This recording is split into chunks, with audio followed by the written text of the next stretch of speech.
Hello. We're streaming, I think. I'm going to double check this.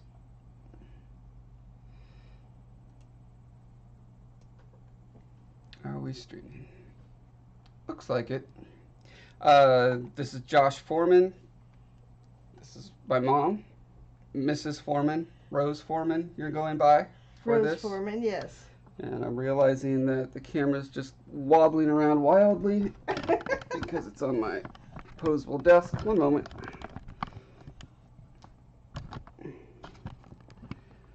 Okay, this is going to be tricky. I gave myself an hour to set up, and then I had to go get a prescription for my son, and then I had 5 minutes to set up. So, now setup is happening live. Congratulations. You can congratulate my son for not being responsible. Okay, well, let's make the camera not shake. Let's see.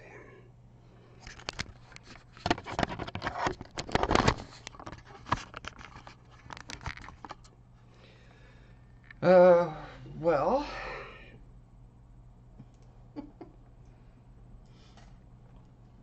Ah, there. That works. More or less. Okay. Hi again, guys. JD, hello. MB, welcome. All right. So if you'll all turn. Hey, Alita, hi. Yep. If you'll all turn in your hymnals to breathoflifeart.com. Actually, I put a link in the description. Let's see, the description is going to be that way. Look down there and click on that link, and that will take you to a description of the creature that we're going to be working on. And I'm going to go ahead and bring that up now. Here we go. So we've done some initial brainstorming on this. This started out, so my mom was writing a book, and one of many books set in Talifar, and she decided she wanted some toothy, scary monster things that had. Was it because you wanted something that had delivered the siege, or was it? Yeah, they were the ones that developed the biological weapon that became the siege, yes. Okay. So these are kind of the way she had written it. They were extinct, but then she started writing a short story, and it seemed like a good idea to have them off on another continent. Is that? Yeah, well, it was your idea, but I ran with it. Okay. I thought they should still be around. I'm trying to keep the number of sentient species on Talifar to a reasonable level. I don't want it to turn into D&D, where there's 1 million smart sentient beings running around. That just, it seems to me like the game theory, and as in like the biological game theory, not the theory of video games, would dictate that it's very difficult to have multiple sentient species inhabiting the same area. Which is why the shepherds keep tabs on everybody. Right. But even then, the shepherds don't exert absolute control. They just kind of massage the environment to and don't let anyone get too advanced so they can run in with guns and right. and shoot everyone down. Even so, I mean, there was a time with well, regardless, I just want to keep it low. So here is, I'm just going to go ahead and read this little write-up I made for them. I kind of came at it from two angles. The first angle was I wanted, let me back up real quick.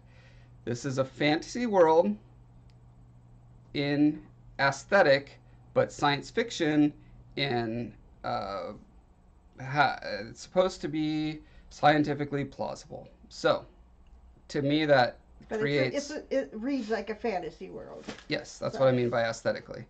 And so it was important to me to, well, so using the scientific plausibility as a design criteria, I felt makes things not just more grounded and interesting, but I feel like it really drives me creatively to be more creative as opposed to just coming up with whatever just comes up in my brain. I actually start vetting that against science, and that pushes me in directions that my normal thought processes don't go. Limits always help help your decision making, Yeah. and if you can do well, as our cousin was saying about if the force can do anything, then No spoilers in this oh episode, but yeah. there's no there's the drama goes away, and so Yeah. everything we build has limits within it, just like you and I are limited. We can't walk sideways up walls. We can't um, do whatever all those things we'd like to do. We can't do, and so we work within a world with our limitations and our strengths. And so I did not have a whole lot of concept behind it. I'm willing to let anything uh, the creature become. When I wrote it in, I was thinking of it being vaguely like the Gorn in the Star Trek, where Captain Kirk is fighting around boulders with this big lizardy thing. So something like that. But probably less cheesy. Let's see what a Gorn looks like. I was, I thought alligator mouth, and beyond that, I really didn't visualize a whole lot. So, lizard man is what you were basically. Yeah, the important thing to me was that there were artifacts left behind. And I wrote in the short story a load of artifacts. We see those artifacts in action in the anthology called Artifact. And then we don't get a visual of them until the story A Bridge Too Far, which is in the anthology Bridge. I like themed anthologies. And but the creature that's in there, because the rights are going to revert to me in another couple months, I can change it to anything that you decide, the group decides, whatever. So Yeah. I'm open. Yeah. So, so getting back to as I was creating this design document for the creature, so I was informed by wanting it to be scientifically plausible. But so that's from the science fiction side. From the fantasy side, We want it cool. yeah, from the fantasy side, we want it A, cool, and B, to fulfill one of the fantasy tropes that it has mythological underpinnings. There's a reason why fantasy resonates with people, and so in grounding things scientifically, I wanted to be careful not to throw out the baby with the bathwater. I don't want this to be a completely alien planet where people reading about it can't kind of grok it, can't just feel like, oh, this is that type of an archetype. Okay. So we have, for instance, creatures that are reminiscent of gnomes and dwarfs, the Rumshaw, right? But it's a twist on it, right? It's Okay. not literally that, but they kind of fulfill the Yeah. same ecological And niche. speaking of the name Toothy, that is changeable. I mean, I sort of went. I called the gigantics in the novels until we finally worked out a name for them, which is Magismontum. I called the Rumshay labyrinthines until we had them established enough that we could give them another name. Yeah. So Toothy just refers to the fact that they have a lot of teeth. And that's basically what I focused on, was that they were aggressive people. They had lots of teeth, and they were not the type of people you negotiate with. Yeah. Because you're vermin. Right. So they kill vermin, and they don't care what you want. Yeah, and they sociologically, if you had multiple sentient species on a planet, they would have not so nice names for each other, Yes, and Toothies would certainly be one of them. certainly. Um, So And especially if you haven't translated the language, you don't know what the people called themselves. yeah, but we will get to that at some point. We're just working our way out from our starting point and organically growing the world as needed.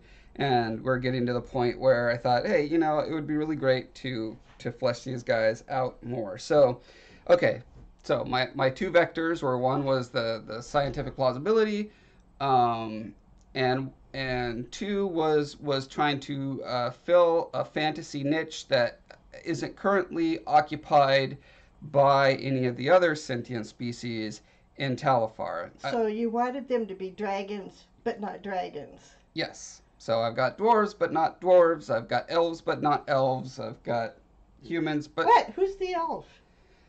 the Garloon, Oh, semi-elfish. okay, okay, I'll go with Yeah. that. A little elf, little barbarian mixed together. Uh, Yeah. All of these creatures, by the way, are on the website. If you go to the link in the description, you can look up all the different sentient species and their descriptions. And so I'm just going to read through what we have for Toothies right now. Um, you know, actually, I should add there was a third vector of design when coming up with the current document, is that coming from a game design background, I'm always thinking um, of game theory both biologically, psychologically, and game mechanically. So it's interesting to me if these cultures are developed in such a way that you could make a StarCraft like game out of these, where there's push and pull, there's rock paper scissors, there's strategy in how their cultures developed.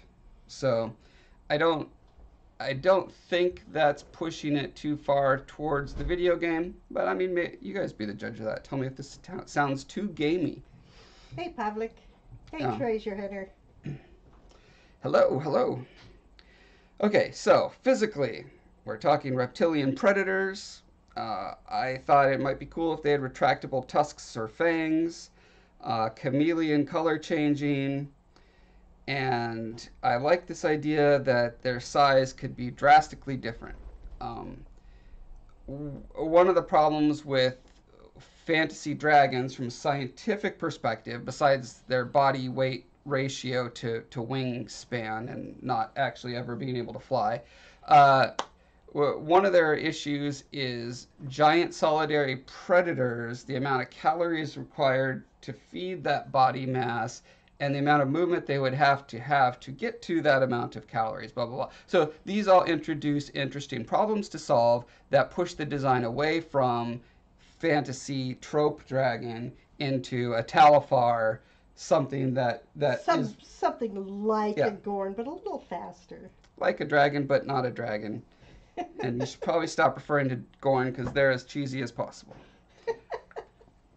Well, that's why it's not But that. lizard monster man. Um, another interesting consideration here that I haven't really landed on yet is most of the sentient species that we have are bipedal, because that is what is expected by humans of sentience.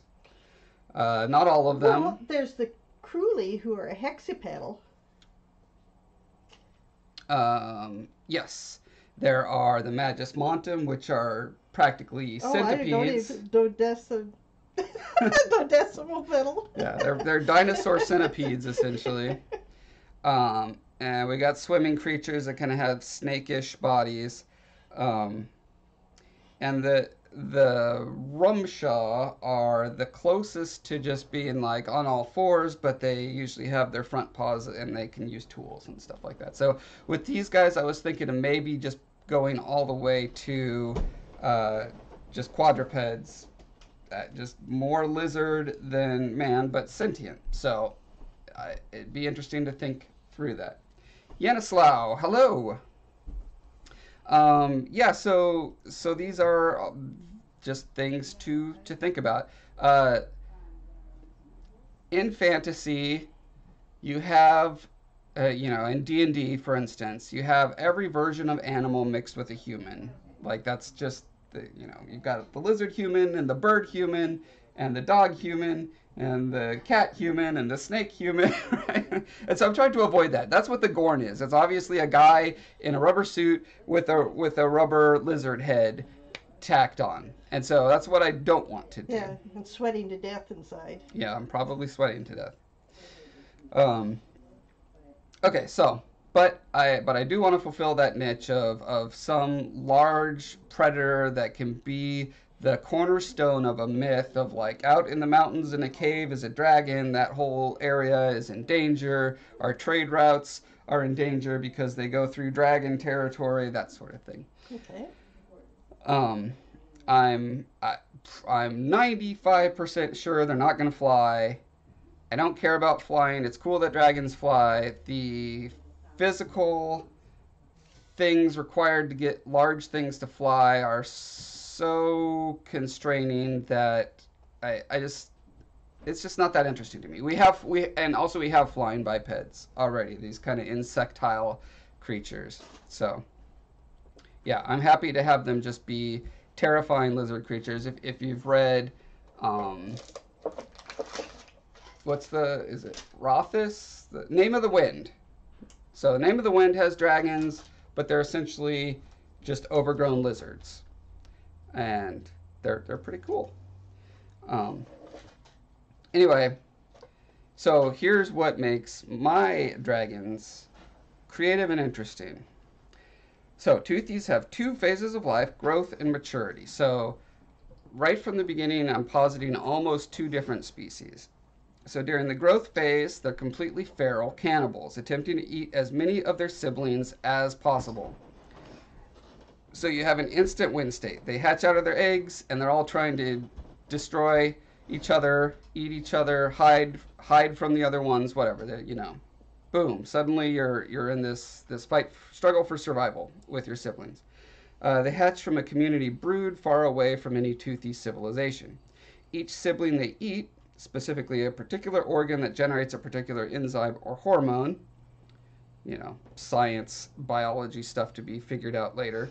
Uh, I try to be careful. So when I'm designing, I don't want to constrain myself by saying, oh, now I have to see if it's an enzyme or a hormone. Oh, wait, what does an enzyme do? What does a hormone do? You know, I think that I understand the basic concepts well enough to say we can dig into that, and it may change the design a little bit, but the broad strokes could still work. Well, yeah, actually, that's true. Yeah. Um, you know, I think of the fish that live for X amount of time as a male, and when they reach a certain age, they turn into female. Uh, Organisms are malleable to hormones. Yes. Treasure Hunter says, makes me think of Komodo dragons. Yep, they could. And we're definitely going to use some reference of that.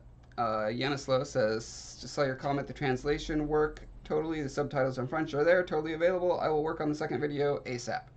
Wow, thank you. That's amazing. That's a lot of work. I really appreciate that, Yanislaw. He translated. Oh, you see the one that does the subtitles? Yeah, he subtitled Sculpey 101 Class 1 into French. And thank you, yeah. thank you, man. I just, you know, the auto-generated subtitles are so hilarious. Yeah, they often, I'm going. Especially because I kind of have. I rely on subtitles, so thank you. I have mush mouth when I'm sculpting because I'm thinking about what I'm doing and I'm talking, and it's like marbles in my mouth. Even clear speech is translated weirdly, simply because the vocabulary of the auto translator is inadequate.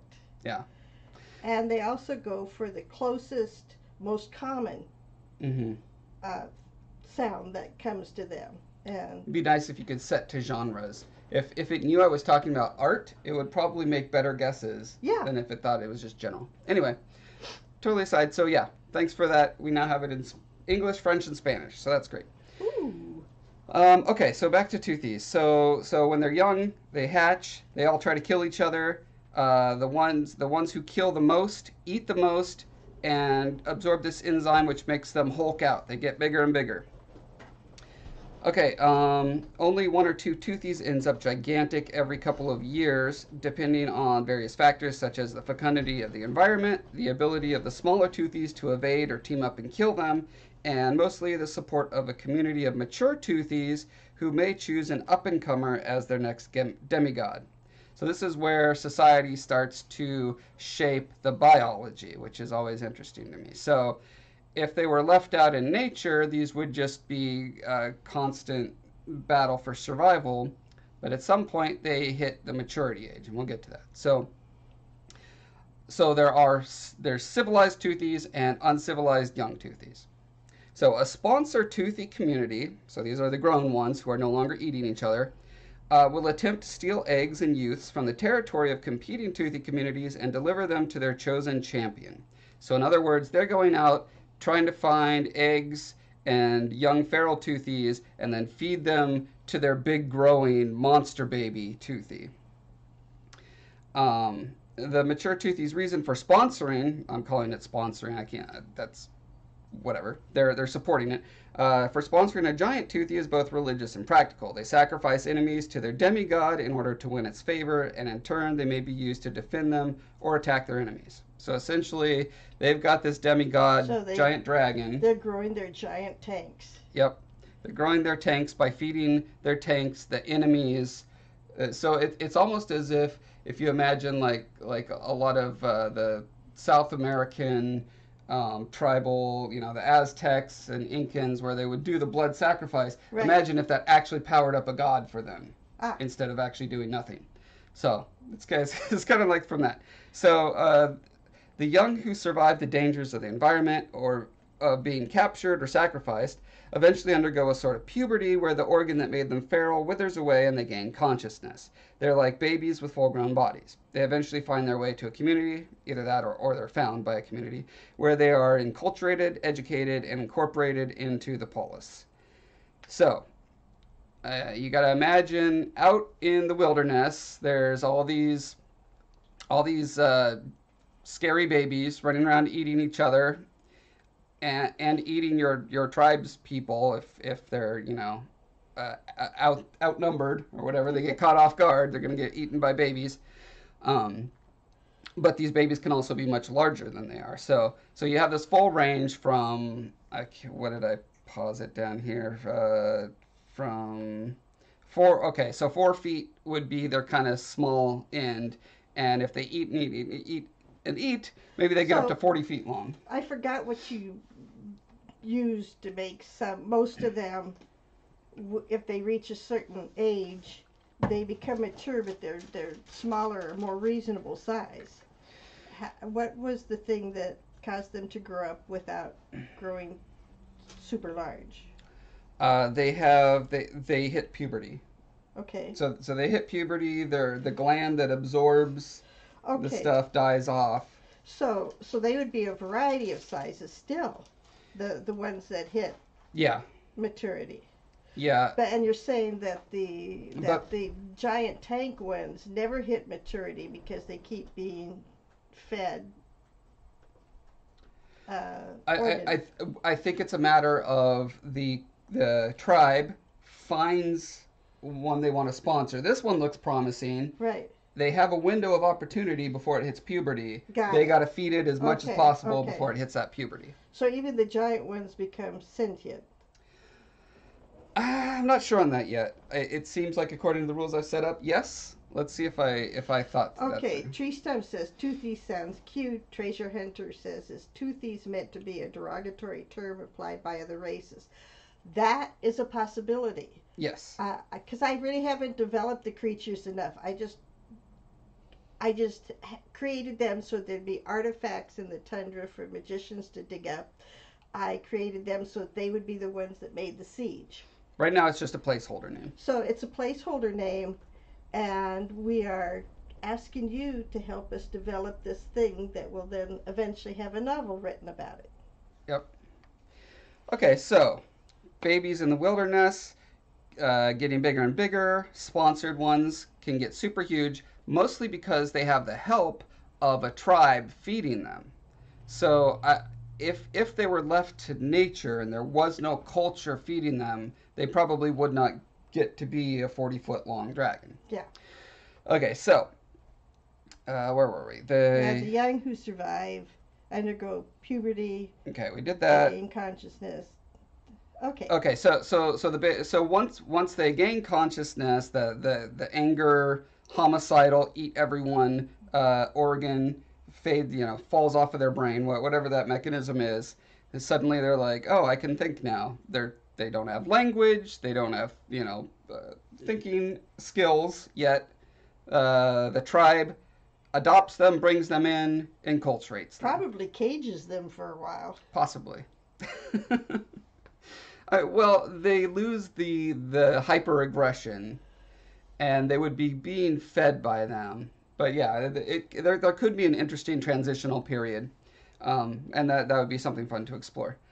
So, unlike many warring tribal cultures, the Tutsis have a deep and abiding respect for technological innovation, particularly clever. Okay, so this is where we start veering away from fantasy tropes because there are we've already stipulated certain mechanisms by which creatures come to this planet. So we established that this race was had spaceships, had genetic engineering.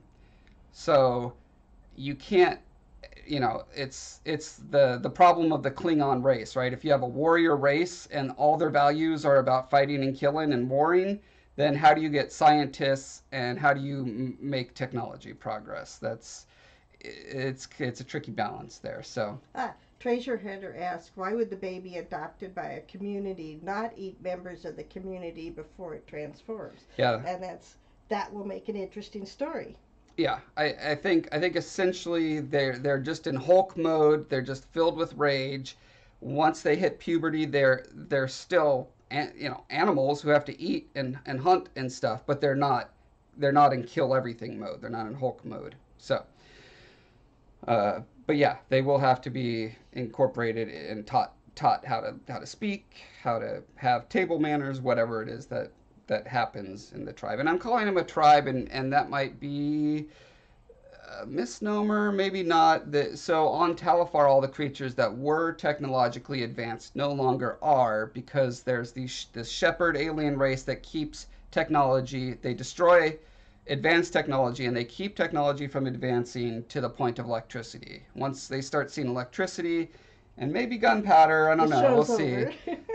Something is done, and the kibosh is put on that kind of progress. So if you can think of like maybe Leonardo da Vinci inventions are probably the height of the technology that everyone on this planet they're can attain. mechanical Yeah. inventions rather than um, Electric or internal combustion or You're fine. Yeah. You're fine. right. so. Okay, so yeah, I got off on a tangent, but the point was we're trying to figure out how does a culture like this, that sounds like it's all about fighting and killing and warring and biting and eating, develop spaceships. So this was my stabbing attempt at that. So the Toothies have a deep and abiding respect for technological innovation. Particularly clever Toothies can gain status in the tribe by developing better weapons, traps, armors, or even pottery. Basically, all the stuff that you need to get to the point where you're ready to make spaceships. Approximately 10% of most communities fall into this artificer class. Okay, 10% of the tribe's members and communities become artificers. It brings them more respect and higher quality mates. So essentially, brains are rewarded in this warrior culture. And maybe because the brains facilitate better methods for expanding their tribe, building, Survival. making their critter bigger and stronger, their demigod. Religion centers on finding and growing the community's demigod, then finding creative ways to entice it to attack the enemy or defend their own home. Since giant toothies are still mostly feral, it takes a long time for their growth hormone organ to wither. Okay, that's where I was. Appeasing and training them to do the community's bidding is a logistical challenge that's dressed up in religious symbology. So you're going to have a priest class. So its cage is a temple. Yes. Or wherever it lives, it's cave that's out in the mountains that they bring the sacrifices to, or whatever. It's got a, they dress it up or whatever, and whatever, the capturing the enemy's eggs and babies and feeding them to it. It's all, So they wouldn't think that it's actually a god. They would say that it symbolizes a god, or that a god can inhabit it. yeah, Is something that along what those you're lines. okay? So they came from, like humans did. We come from a past where everything was mythological, and and then as they learn science, they learn more about it. They crash on this planet, and then they lose most of their technology. Therefore, they lose a lot of their culture. Therefore, they revert back to the more primal sort of way of living. Okay. Mating slash egg laying happens seasonally, and eggs are always laid in a specific habitat far away from any communities. So you got to keep in mind they have to make sure that when the babies are hatched, they're not near enough to their village to come slaughter them all, and they need to be hidden enough where the enemy tribes aren't going to come and steal their eggs before they hatch and feed them to their demigod. That's where the interesting gameplay, I think, comes in. Defending their eggs and the territory around them while simultaneously trying to raid other communities' eggs and young consume most of their resources. Let's see. On their home planet, when they started to develop higher level technology, the need slash power of the demigod giants were reduced, but their instinct to battle other toothies and values embedded in the growth process remained, so they had morphed into sport rather than outright warfare. Treasure Hunter says, with regard to technological development, doesn't war often lead to advanced technology, the atomic bomb, stealth fighter tech, etc., which is accounted for in this particular world by the fact that the shepherds won't let them get that far. Yeah. But yes, I think the specific issue with Klingons that I was bringing up has more to do with this idea that every individual needs to embody this warlike, that is the monoculture of the entire planet, is we are Mm-hmm. all warriors. It's and some of the later Star Treks, I think in Deep Space Nine, they kind of start to undo that by Yeah, having a Klingon lawyer and a scientist. yeah. Yeah, yeah. So and they kind of play around in that area. But anyway, yeah. So it is true that, and that's what I'm hoping to lean on to make this plausible, that these creatures developed into a technological species on their home planet. So you can imagine on their home planet, they just like us, rather than city states actively shooting arrows at each other, we now have football and baseball teams that do it in stadiums, and we watch and cheer for them. Okay, so after crashing on Talifar, they quickly degenerated to their traditional social structures and religion. And then my open question: could a culture like this ever develop spacefaring technology? If not, what would need to change to get them space worthy?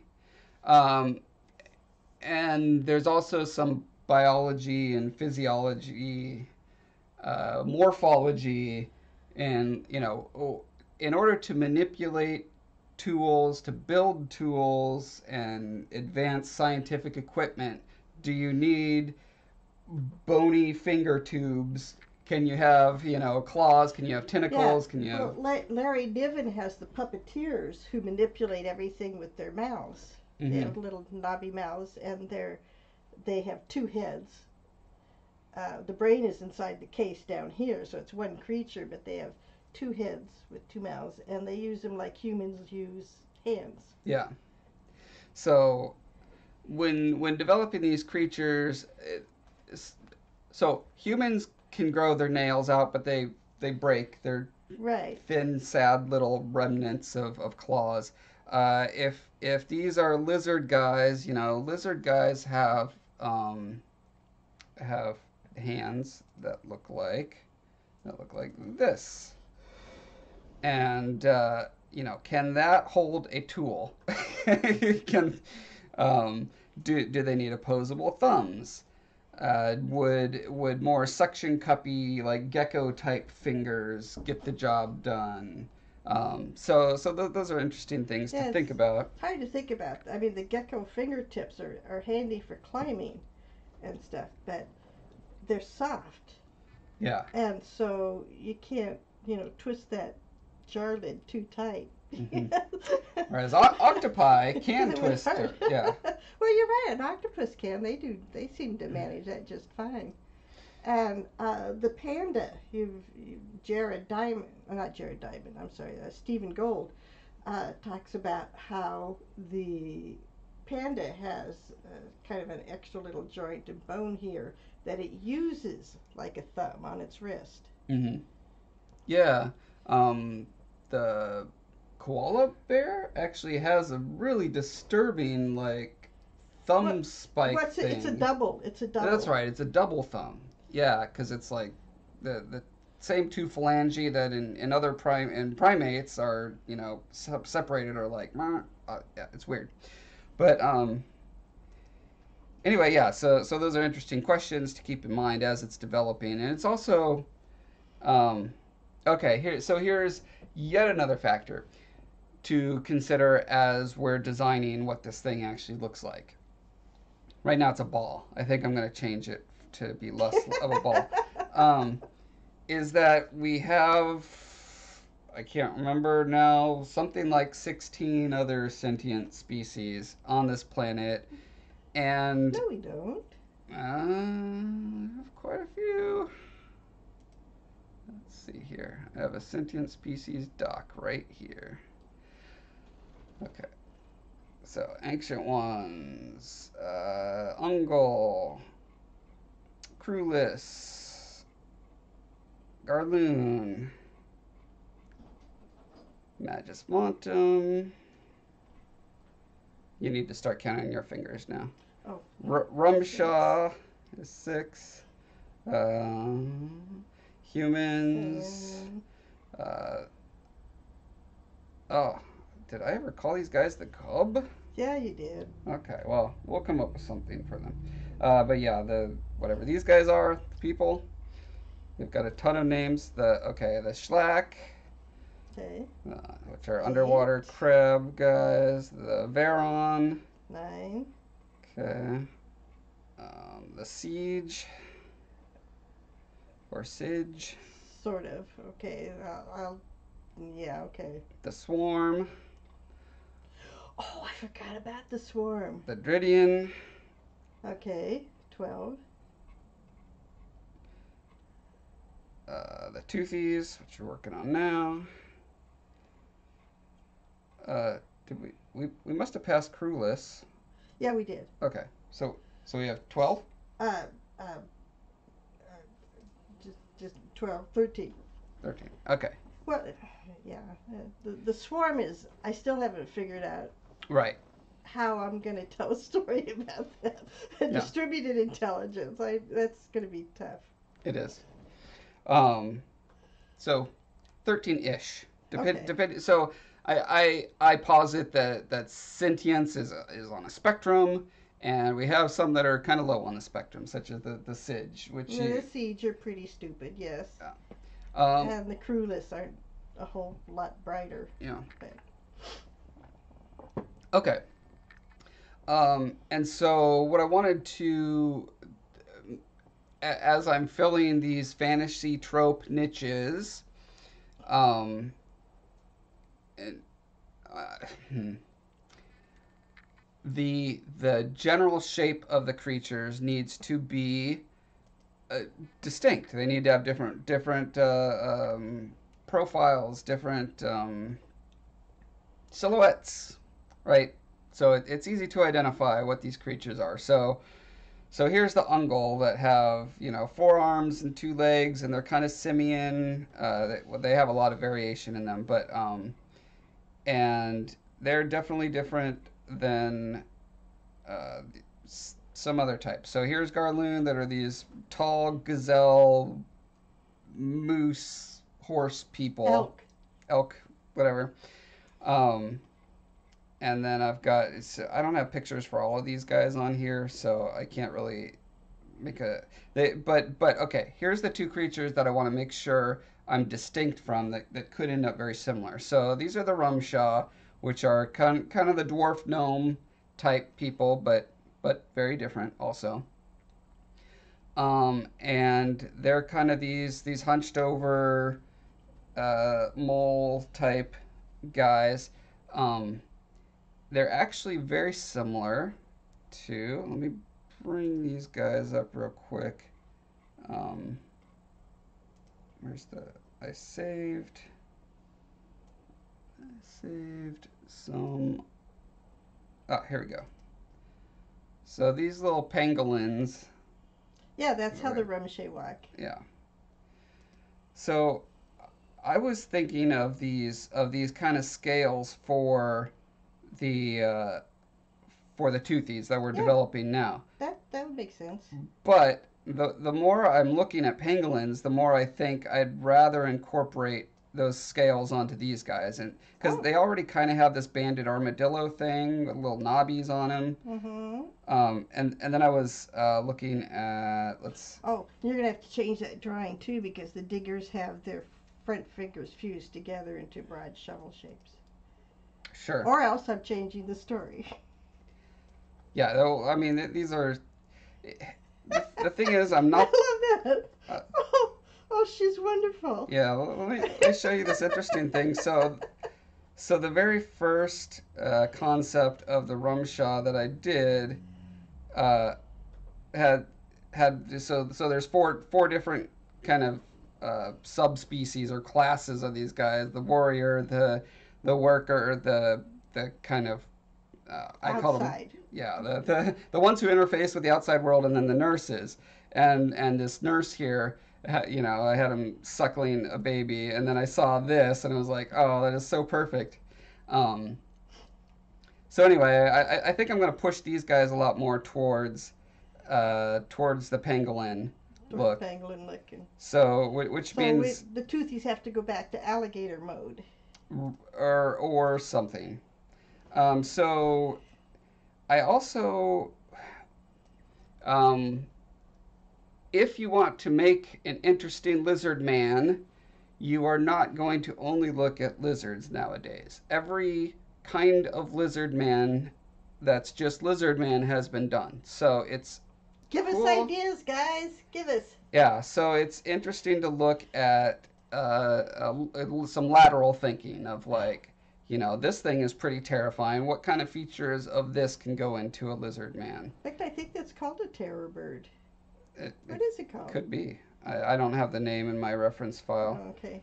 but yeah, looking at things that are close but different, and thinking of how features of that can come in.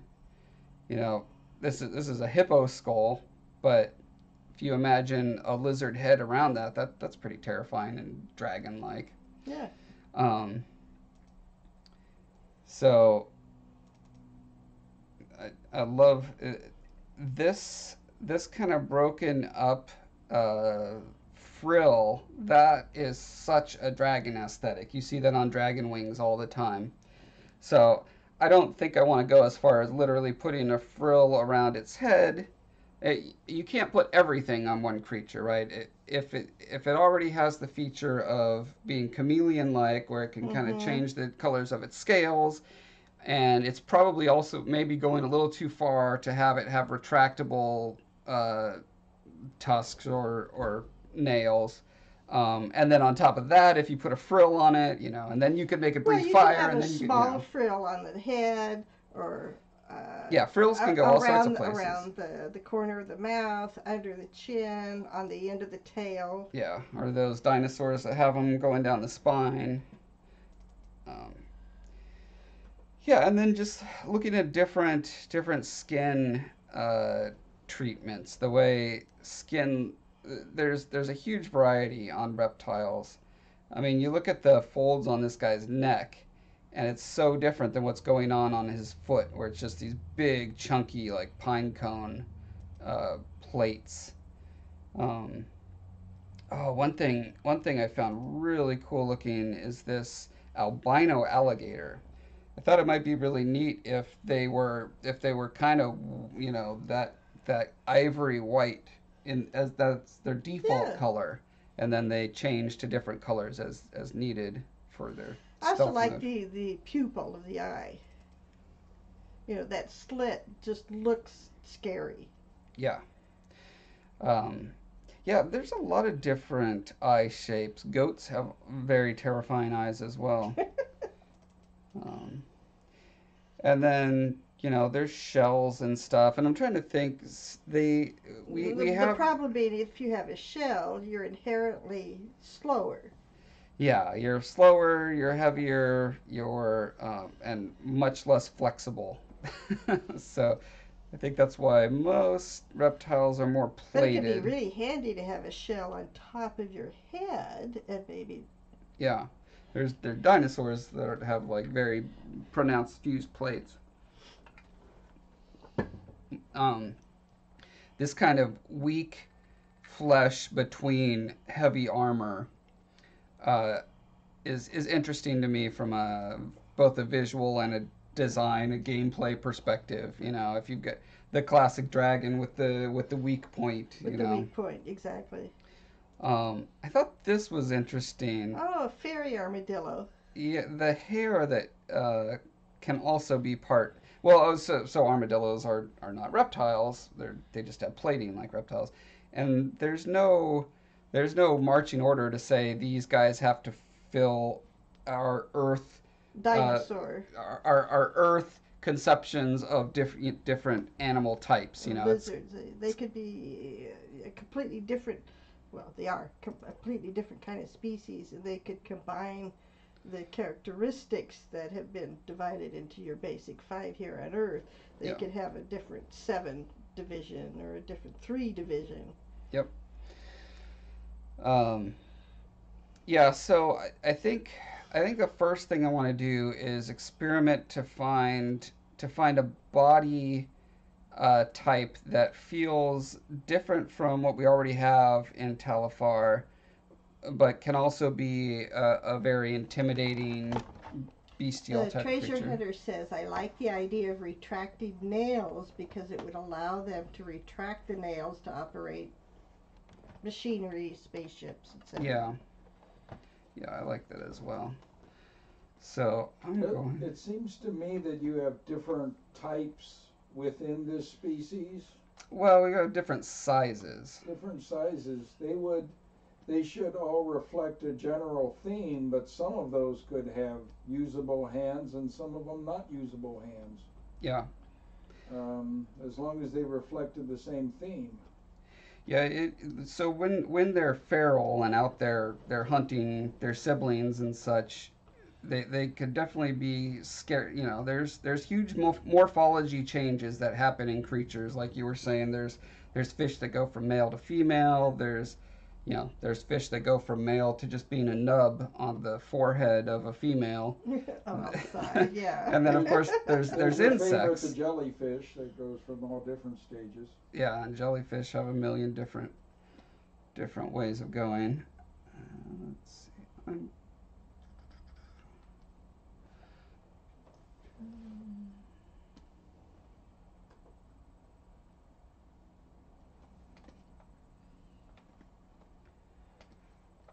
I don't think any creatures on Earth have retracting teeth. They have folding teeth. So I think of snakes, Yeah, yeah, that fold back. they fold. Yeah, So retracting teeth would be a different alien kind of thing. yeah. But this is still not. I'm trying to start with a very low resolution Hello, mesh. Nasser. Uh, Nasir. Nasir. I'm sorry, I don't know how to pronounce your name. yeah, I don't know how to do Nasirs either. Let's see. So right now I'm moving lumps around just to see if anything strikes my fancy. I also haven't decided if they should have tails. I feel like The probably. next question is, will they be prehensile tails or just balanced tails? Yeah. Or even weapon tails? What's an example of a weapon tail? Stegosaurus. So there's the stegosaurs that have the spikes and the clubs on the end of their tails. But those, I assumed were prehensile. Oh, by prehensile you mean very Crabs. Like articulate? they could use it as an extra limb, Okay. Monkeys have grab prehensile things. tails. Yeah. I think there's some Hold lizards that have things. prehensile tails. They can hang on to things with their tails. Yeah, well, Some there's lizards. the New World monkeys and there's the Old World monkeys, and Yeah. one is prehensile and the other it's just for balance. Are there lizards with prehensile? Snakes are prehensile all over. Yeah. Uh, Josh made something for Rose. Should I email it to you now and you open it? Sure. Yeah, just email it to breathoflifeart@gmail.com.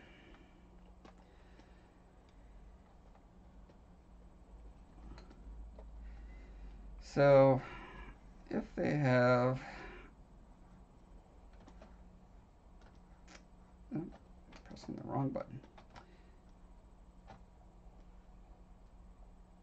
Oh, one thing I was thinking about the other night actually was a different way to get lizard people that can stand upright. Because when lizards, as we know them, stand upright, I mean, Their hip structure and spine structure doesn't yeah, allow for. They can only do it if they're running fast. yeah. So I've got Well, Yeah, there is the Jesus. Yeah, there it is, the Jesus Christ lizard that runs on water. so they But just look it's very pretty funny. temporary. I mean, Yeah, he can only do that as long as he's moving forward. He'll fall yeah, if he tries to stand like that. right. Oh, that's amazing. It's a great shot.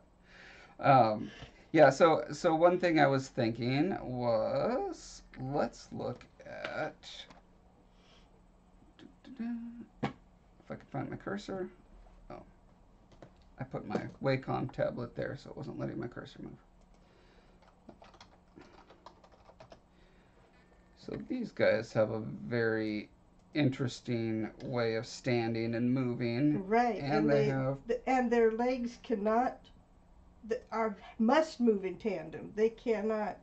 oh, they can't walk. They can't like walk separately. Their legs are. That's one reason why they hop, because that's all they can do. I hadn't thought of that, but that's why not? Is it It's their that hip. It's their hip their- structure. how their hip I structure. don't know. I'd have to look at a skeleton, but let's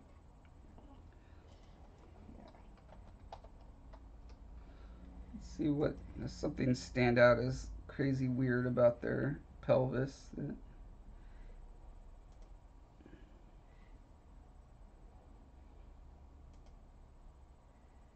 It's a CG model, so it's not completely accurate, but it's probably pretty close.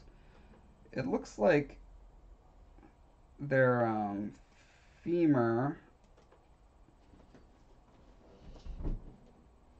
It looks like their pelvis is very thin. it is. I wonder if that's because they're And that's where the tendons attach. You know, they have these tendons that store up energy as they move, and then they spring apart. yeah. I mean, they lengthen and shorten, but their tendons are much more efficient at storing up energy than, say, humans is. Right. All right. Let's see what Nasir sent us.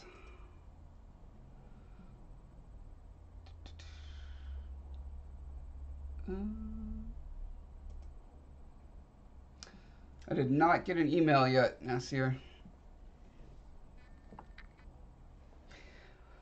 Okay, so, and Aletha's saying they should have tails. I have a lot of creatures with tails, is the only reason why I'm second guessing that. But certainly, if they had kangaroo-like movement, that would differentiate them from a lot of the other races.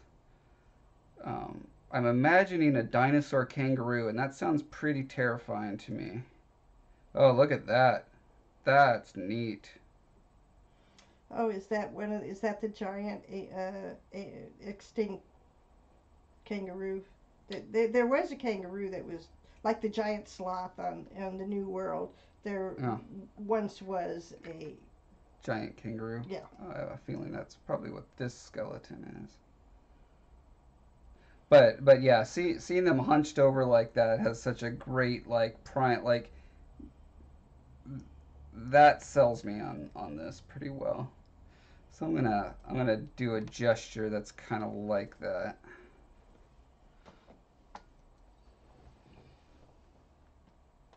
Who's there? Stefan, hey. Hope I can catch a few streams during my winter break. Well, Stefan, I hope you enjoy your winter break.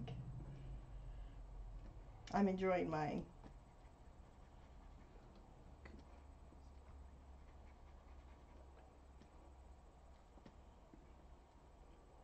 I would think that having the back legs fixed together the way the kangaroo's is would be detrimental to, um, Hunting? uh, well, yeah, hunting, sure.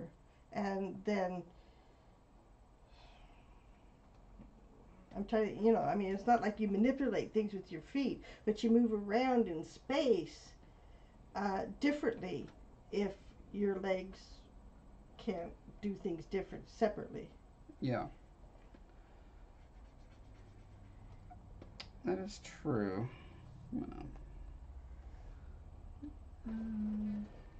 So apparently, you're going to have a wider pelvis if you're going to have them operate separately.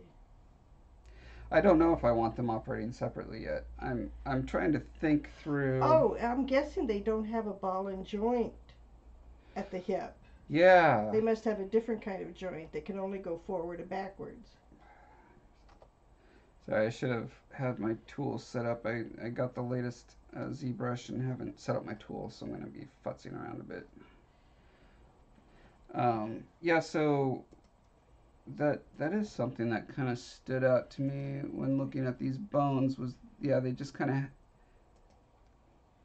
of end instead of having a round sort of oh no, I see a little bit of a ball and socket there. Well, I suppose there has to be some kind, but it may do only rotation on the X plane and not the X and Yeah, Y. because when you see them put the legs on the side, the movement is in the spine, not in the hip. Right.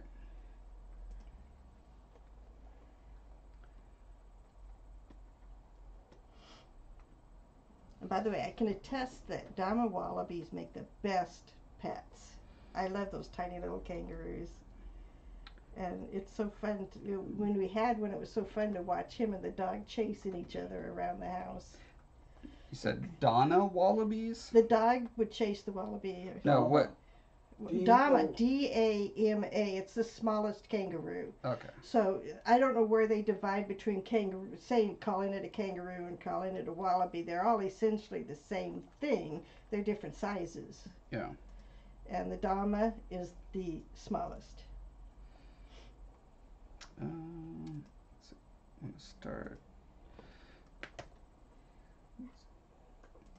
I'm gonna save this guy in my reference library.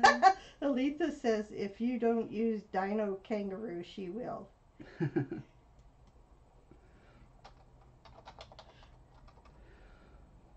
Procoptodon. I think I need to look up a Procoptodon.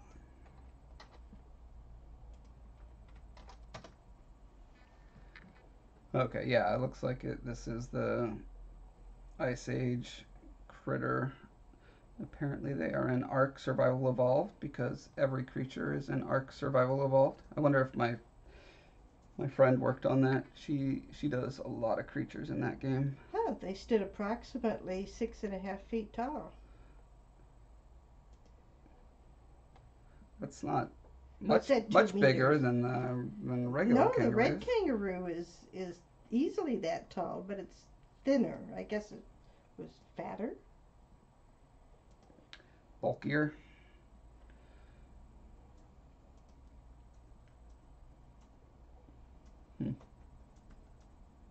Yeah, you'd think giant would be, you know, gianter than a person, a human. Yeah. One thing that I've always found interesting about kangaroos is they have the most human kind of upper Upper the chest, yes, delts and they chest and do. biceps. Yeah. And there they have so much more flexible than most animals. I guess that sort of makes up for their lack of flexibility in Yeah, the and hips. they seem to have very manipulatable hands too. They're kind of like raccoon hands. Kind of. Um, Trying to remember, Frank, did our little Dama ever pick up things with his hands? Yeah. I know he would like grab a stuffed toy when we would wiggle it in front of him. He'd grab it and then He'd box it. hang on to it and kick it with his back feet. hmm. He'd box it too. He'd hit it with his hands. Oh, I guess 6 feet tall because of its hunched over. If it was upright, it would be taller, but its spine probably doesn't allow it to do that.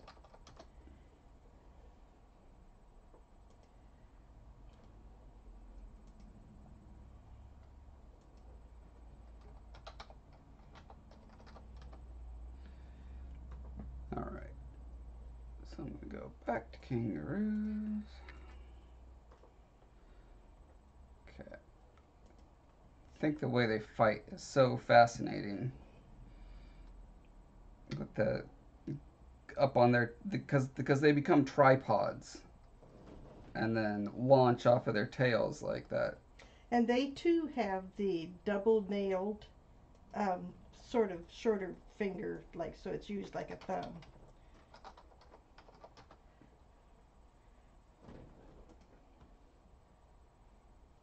Man, yeah, they have such. It's like a bodybuilder slash turkey legs.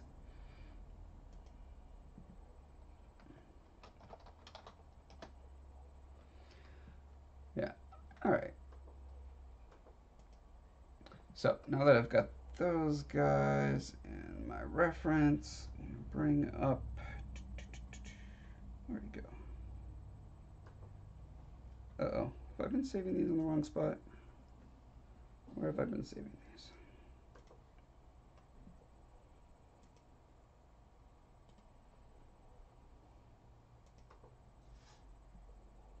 Huh.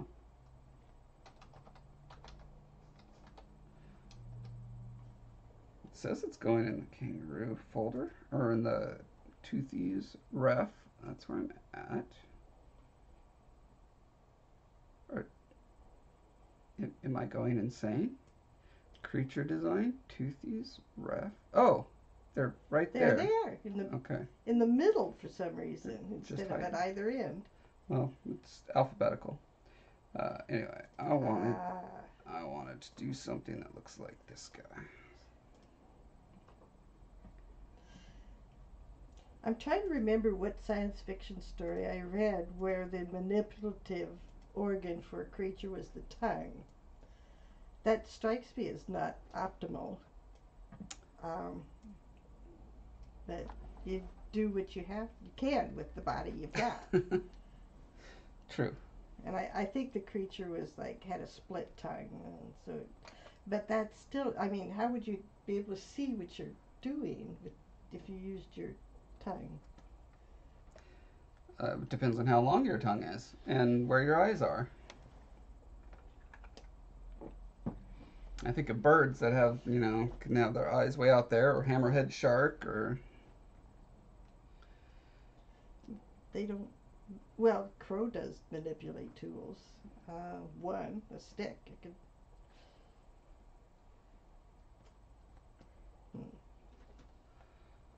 so. One thing that could separate these guys from kangaroos is I could mass up the upper part of the body, um, so they can be intimidating in the front as well as the back.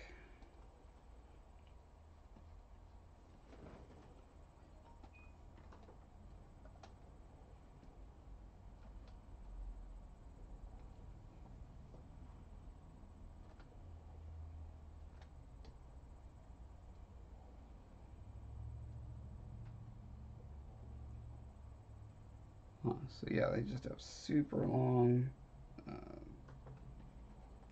shins.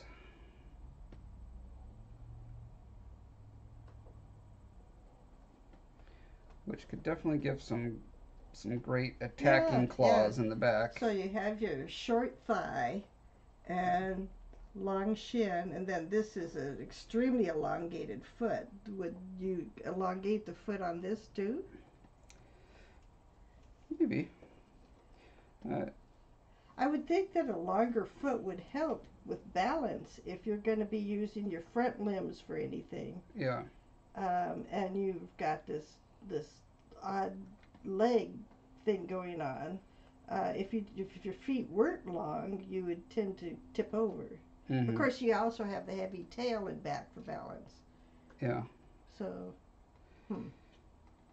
Yeah. And I wanna make sure that it doesn't look just like a kangaroo Mm-hmm. as well. So wherever I can deviate would be good. So so one way to make the tail different is it can be shorter or it could be, way Like a mouse longer. tail. Yeah. And then you end up with those kangaroo. Mice. Kangaroo mice. Are they kangaroo mice or are they kangaroo Gerbils. rats? There's something that yeah. That's I think I'd rather have a Kangaroo shorter rats. tail than a longer tail. Yeah. What do you guys think?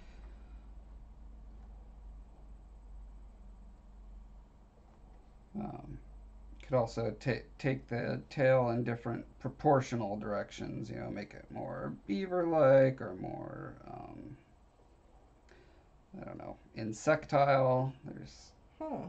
lots of Now the ways to put beavers it. use that tail to kind of smooth mud. Um, I don't know what else they do with it. Well, they slap the water to make a noise. So what would these guys do with a beaver-like tail?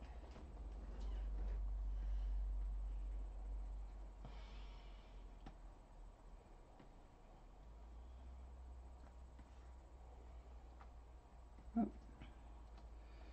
I'm thinking that because they're hunters, we want some sort of agility to them. so they are hunters, but they are also stealthy because they have the chameleon Mm-hmm. ability. So I imagine they would do a lot of hiding and waiting. I'm thinking turtles are also hunters, and they're not agile, No, not flexible. I'd never think of turtles as hunters. They are though. Hmm. They are sneaky.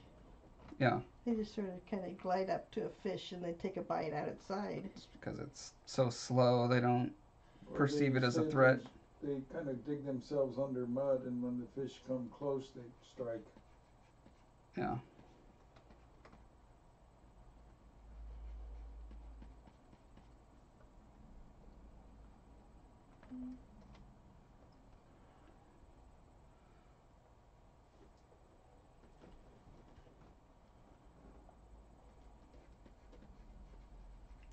Treasure hunters. Aletha says short is okay. I liked longer for aesthetics for the tail. Oh, she also said kangaroo rats, and we were trying to come up with the word. Treasure hunter said, no, not a beaver. Yeah, I don't think it's gonna stay like that. Sometimes I just want to hop around and then Hmm. I live with the What decision what for if a it was little like a while. kitsune with a triple tail? What is that? Oh, a Japanese fox. When it's in its Oh, hairy form, it has like right. 9 tails. No, it's Or sort a of. club. Hmm. I'm gonna see what happens with two tails. I don't think we've done anything with two tails. What does that get us?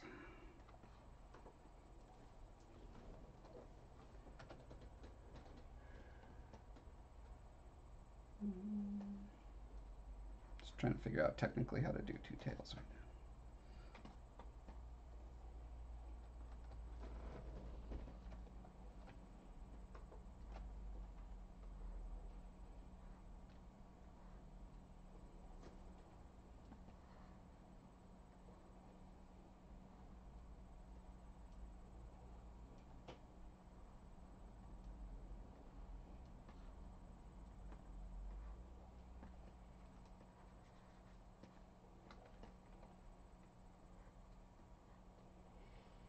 So, so it would either be a one tail that forks, or two tails that have separate attachments to the hip.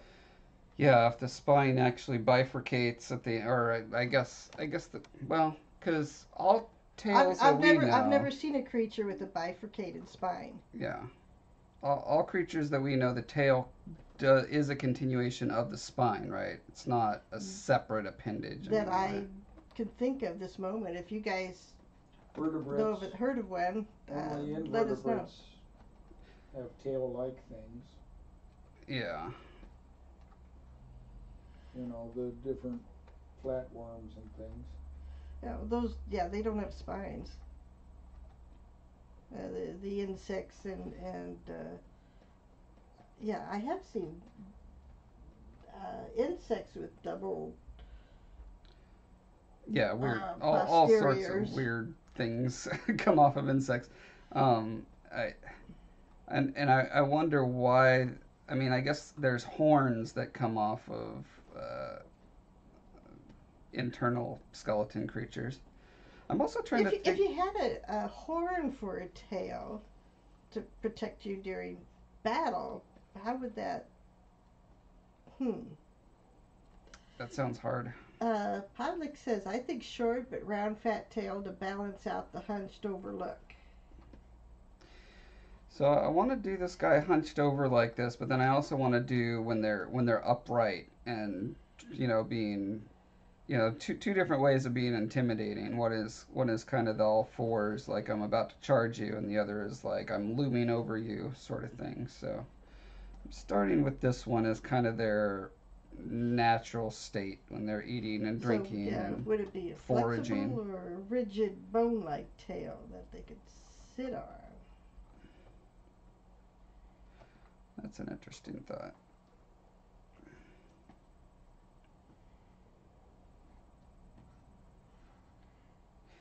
If you They'd have to be really careful in parties. You know, how do you keep from bapping people every time you turn around? oh.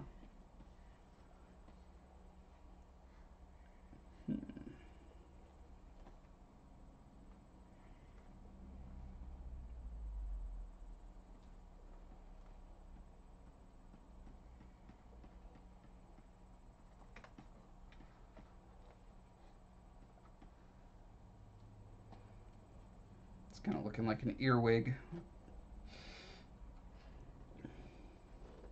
Hmm. Well, let's see. If they were horns as Treasure opposed to Hunter tail, says, I like the pointy tail. if they were horns instead of an extension of the spine, they could come out of a different area as well. Thinking of like an extension of a back plate or something could be interesting.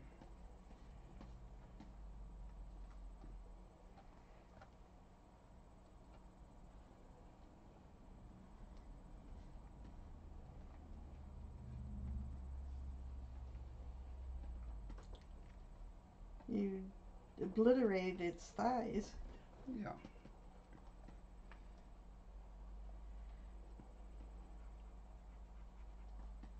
Gotta give it its buttocks back.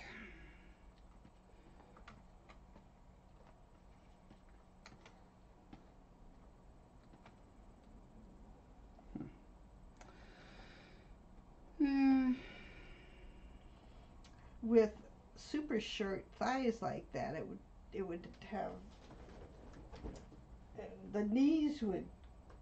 I'm trying to think how you'd walk, because you wouldn't get a whole lot of range of distance with short thighs. But if your shins are real long, you could still cover distance. Yeah, I'm thinking they're probably jumping mostly. Although that, so if they do have the ability to turn into 40-foot long behemoths, Mm-hmm. jumping is probably not an option at that point. You're just going to break all of your Yeah. bones and muscles if you do that. Well, certainly elephants don't do much jumping. No. Giraffes don't do much jumping. Giraffes What's are what's the glorious biggest creatures. animal that jumps? Do bison jump? Well, off a cliff. I don't think that counts. Yeah, I'm trying to think what the biggest animal that jumps Oh, we is. need to move this down because there's comments I can't see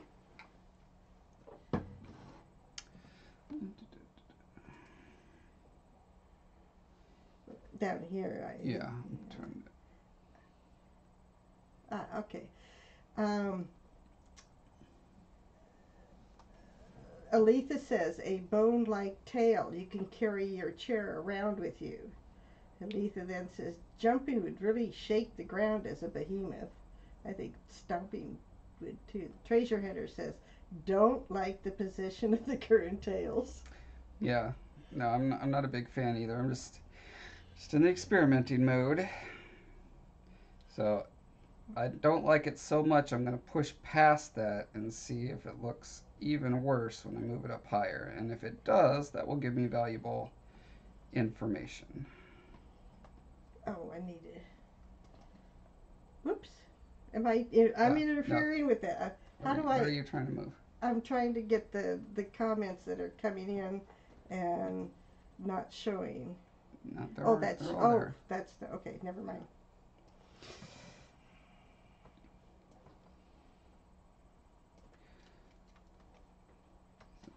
I'm just gonna erase these guys.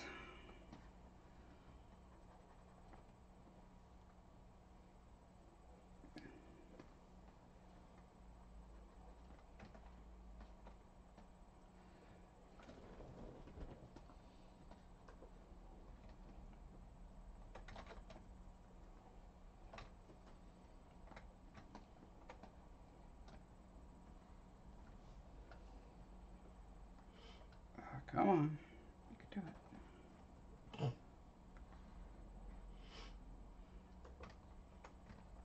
This sure looks like nothing like what I wrote about in the story. So when I get the rights back and republish it, I'll have to change what the guy sees a great deal. Uh, well, this is who knows how close this is going to be to the Well, final I thing. know. I mean, as far as I know, you said there was it's Had a it was long pretty mouth vague. with sharp teeth. Yeah, well, we haven't even got to the head yet, so Yeah. Well, basically. it's not going to have a kangaroo head, that's for sure. Well, it won't look like a Gorn anymore, so I'll just have to change the description. Did you actually say it looked like a Goron? No, in I the did not description? say it looked like a Gorn. I described it so it looked like a Gorn. Oh. Vaguely.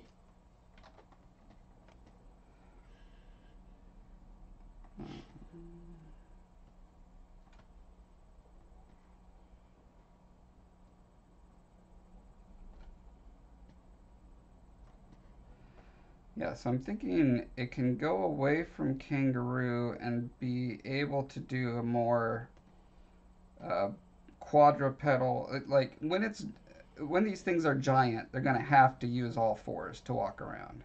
I think like they could probably raise up like a giant sloth to like eat at a tree or something, or like an elephant can stand up for a brief period of time. But But what do you think of Aletha's idea that, if they use it like their portable chair, they go from here to here, then, and then they sit back and manipulate?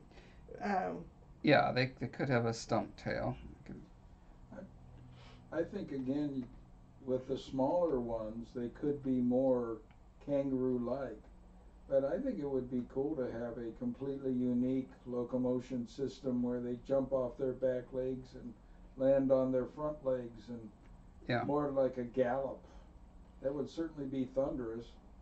And a big creature could probably do that if he hadn't strong enough front limbs too. But they would be not worker bees. They would be warriors only. We already have a race that has very different physiology for different functions. I kind of want to leave that for It those seemed like guys. that's what you were describing in your generational thing. Well, I was saying they get bigger and bigger, not that they Okay. change functionally. Got it. Well, their function changes simply due to their size. But they certainly when they go through puberty they can change significantly. give this guy a scary muzzle real quick.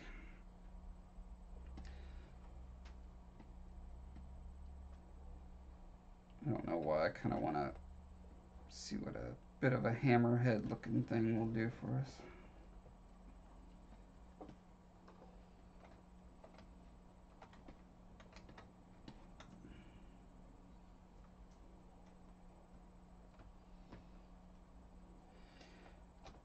So always in the back of my mind, I'm also trying to stay away from From uh, I'm trying to stay away from these guys you don't want it to look like the Rumshay. and Right. stay away from these guys. The Verone. Right. So the Veron have super long needle nose. The based. I kind of mixed a catfish and a hammerhead shark, and I can't remember what those alligators are that have this. They're what are they called? Oh, it's right on the tip of my tongue. But yeah, It's crocodilian with a very tiny thin snout. jaw. Yeah. I can't think of it either. Anyway, I'm just noticing now. I'm kind of starting to recreate that. So I'm going to push away from the hammerhead thing, and also, so these guys have really long, snaky necks, and the Rumshaw have pretty similarly long necks, if I recall. No, they're shorter, more muscular. So I'm not sure. Like this is somewhere in between those, I guess. But I want to see what happens when I do, this.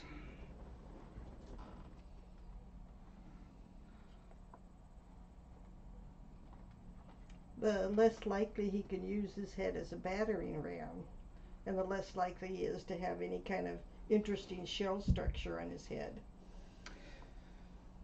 Yeah, would definitely give them a good tactical advantage of when they're waiting and hiding. Their head can be up pretty high, like a little turret.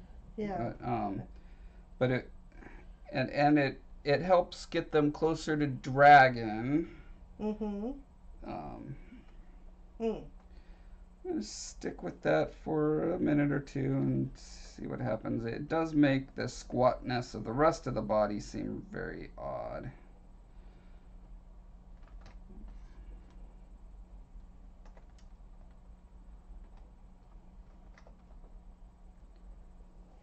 I think everybody's stunned by what you're doing. There's no comments. It's just so good. They're going, oh my goodness. Yep. This is the exploratory phase is always, it's 98% failure, and you just keep messing around with different ideas till stuff starts to click. Yes, that's the word. Tracer Header said, do you mean a caiman? Yes.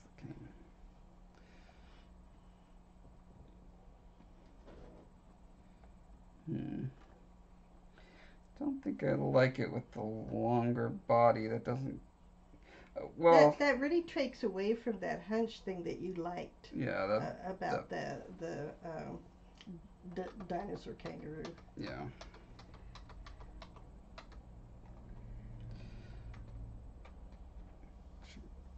So, the thing that looks funny is not so much the squat body and the long neck. It's not having that long neck balanced out by a long tail. So I'm gonna. Actually, that.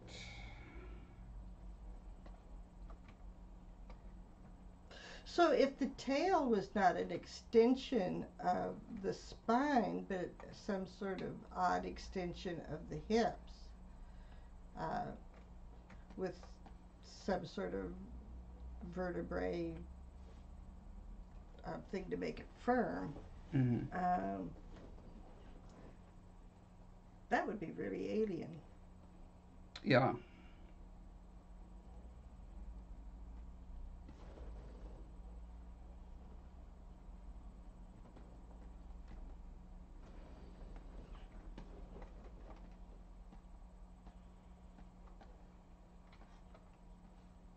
because the tails of creatures on Earth, it's the spine going past, entering sort of an open space between the two halves of the hips, and then going on. And so this would be saying not so much the vertebrae splitting as the hips becoming a foundation for. Yeah. I mean, the nerves would have to split. I don't know how you do that.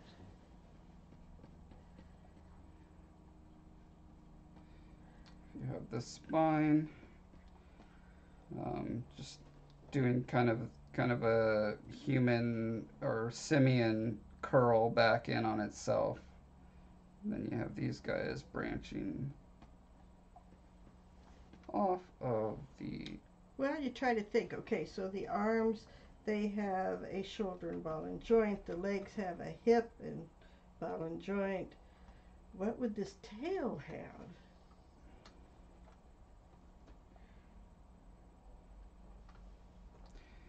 This would definitely make sense to be a horn, that just an extended femur that kind Hi, of Damon. goes off and through. Oh, Treasure Hunter says, don't forget to check for Nasser's email. Okay.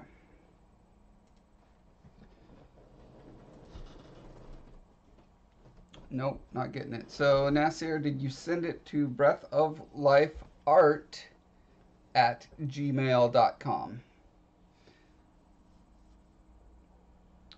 You have sent me an email before, so there we I know go. no, that's not it. That's a previous email he sent me. Okay.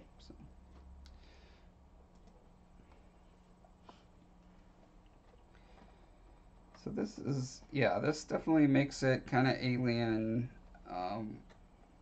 weird, different, and I could definitely see how it could stand upright. It would be very stable when it's upright. If it could be a quadruped essentially while it's upright. These wouldn't work like legs, but they could balance it out really well.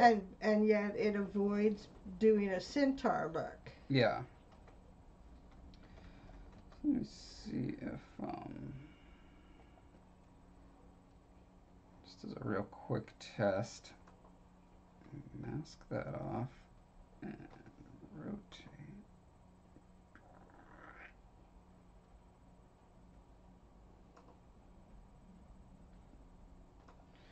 Although the whole pelvis would have rotated with the tail back. I'll just do a duplicate of this guy.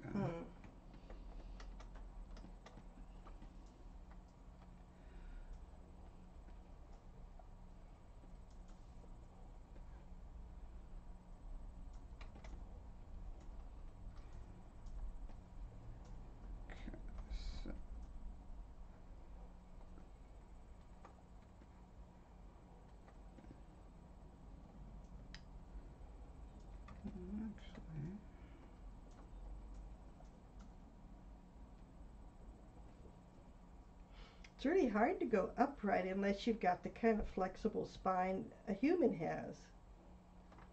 Or a monkey. Well, no, even monkeys have trouble walking upright.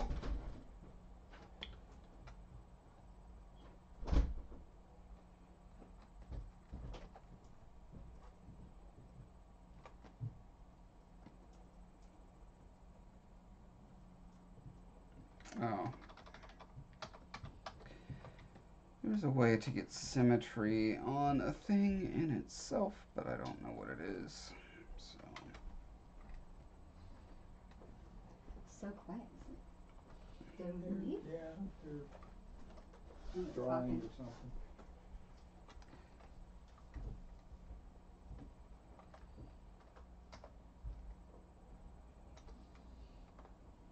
Having a hunchback is intimidating looking, but it sure limits motion, doesn't it? Yeah. How am I? Treasure Hunter says, I like the spine, but I was wondering if it shouldn't carry over onto the head. The spine carry over to the head. Not quite sure what that means unless he means like no neck and the eyes and everything sort of face down.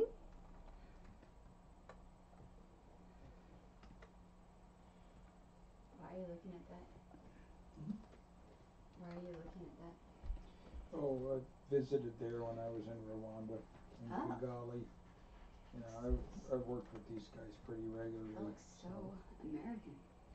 Yeah, well, that's in Kigali. They've been working on it for a long time, and It's they really got a pretty. big donation so they can open it. Alright, so now I can rotate this from that position. Good news. Like so. $10. Oh. These are stolen off of our lawn. $10, honey. Right. They're not gonna get stolen this time.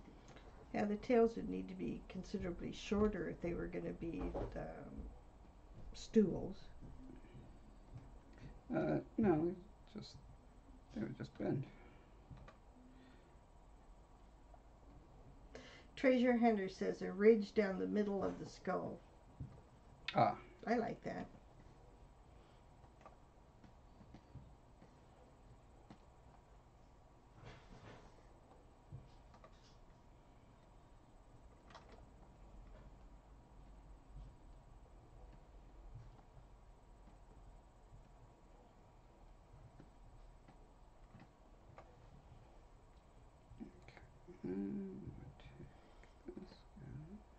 If the tail is too long and too rigid, though, I mean, you're knocking over your vases, you're accidentally pushing buttons. I imagine industrial design for a creature that has different designs than us would evolve down reflect that. different tracks. Yeah. They wouldn't have vases. I don't know. Leila? Bananas. You can put it here? Yeah. Oh, Mike's doing this again. Okay, so we got that part situated. Now if we rotate the rest of them up.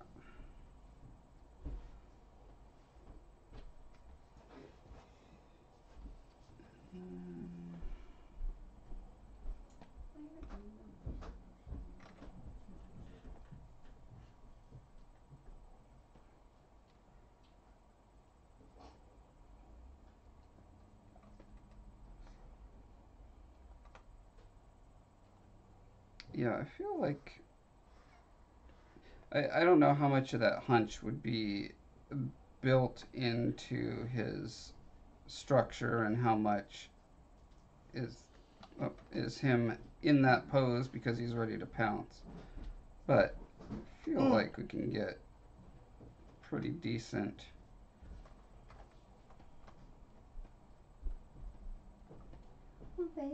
sort of up there pose with him like this.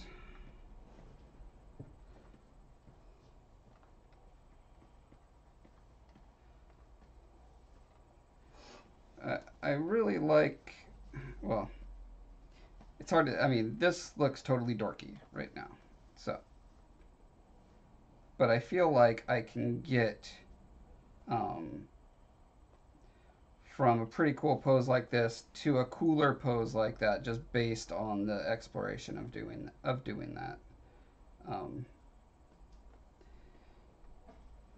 I think that this hunch that's going on here is probably I'm coiled up, I'm ready, ready to pounce sort of thing, so more than it's built So he into doesn't his have muscles. to be hunched. It's like a cat.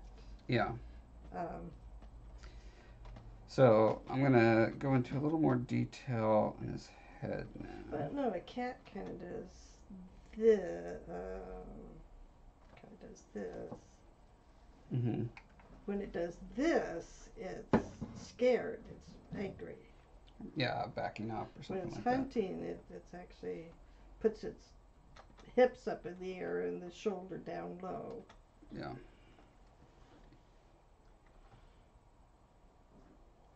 What are they saying? treasure hunter. It's interesting looking, but it does look quite a bit like a kangaroo in standing up. Yeah, I think once it has its more reptile features, I think that will move it further away from that. But who knows?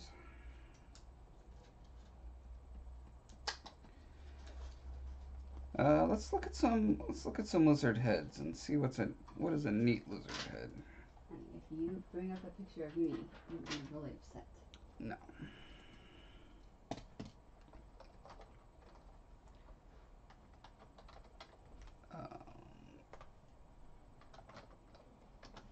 Lizard species. What do we got here? Gila monster, Komodo dragon, Chuckwalla, Mexican bearded lizard, desert iguana, African fat-tailed gecko, flying geckos. Those guys have great fringes. Horned Yeah, lizards, frilled neck lizard, rhinoceros iguana. Let's see that. I don't think I've ever seen one. Oh.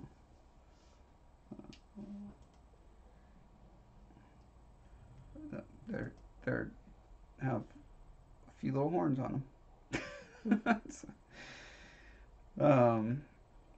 They have that really cool skull type of look to them. It's always intimidating, where it looks like that zygomatic arch behind the eye and the brow ridge just makes them look intimidating. That's neat. They have a weird bulging top of the skull thing too. Well, some of them do. This one doesn't. Oh yeah, it does. It's up there. Huh. Okay. Looks like some of them more than others. Yeah. Very dinosaur-y looking. Do they use it for ramming? Which is, you try to think, why would you have that?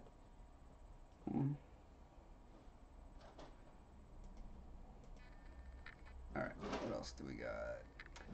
Skinks, which are pretty much snakes with legs. Pretty much. Chameleons, bearded dragons, various geckos, Australian water dragon. That's another one I haven't heard of. It looks mostly like an iguana. What is that thing? Oh, it says Fantasticus. I think that means it's made up. I don't think so. Oh, it's leaf tail. Oh, well, we're talking about original tails. That's an original tail. Wow. Yeah, this guy's got it going on. Now, I do like that guy. I don't know that that's what we're looking for, but boy, he manages to have his eyes almost forward, doesn't he? Yeah, actually. For a lizard, he's pretty forward facing. I like that head. We just need to add teeth to it. I think it's a little too cute for what we're going for. Oh, that's got to be Photoshop. Oh, little baby versions. Oh, those guys are cool. Okay. Is that it? We ran out of lizard species? I doubt that is. Oh, that's what's popular on the web. Oh, they've got satanic leaf-tailed geckos. What? Let's see what they look like. Oh, come on. Oh, there we go. My goodness. Aren't they wonderful? Those are neat.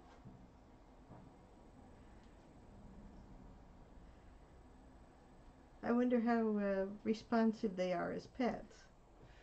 Probably like all reptiles. They sit quietly Well, until some you feed do. them. I've seen iguanas play.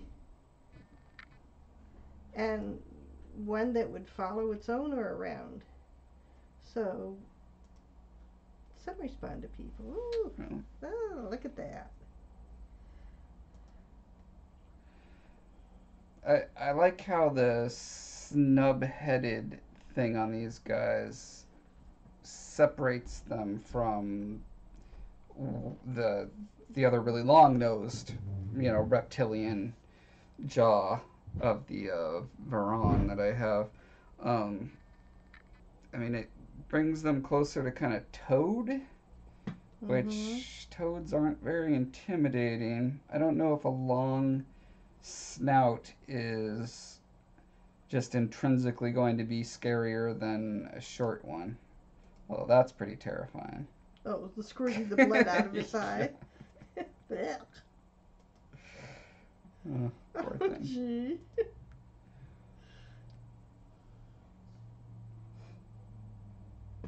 What's going on here? What is that? Rough-nosed horned lizard. That is a very odd Yeah, shaped let's thing. look at that odd shape.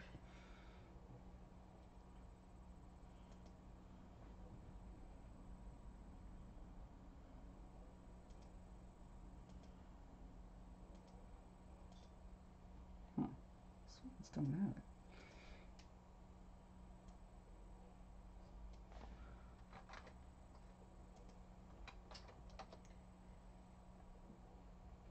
Could it manipulate things with its nose?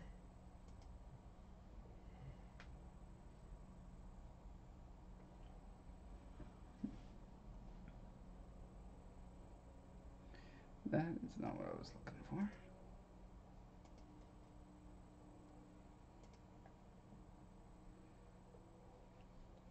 Huh.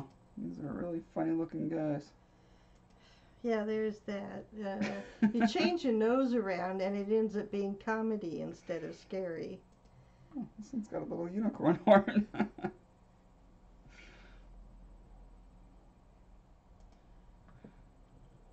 Huh. That's very odd. Oh, and this guy's got a big underbite. That's interesting. I think that's an underbite. Look at all these funny nosed lizards. I wonder if they use it as bait. Just try to get things to come grab it like an anglerfish. They are having a domestic dispute.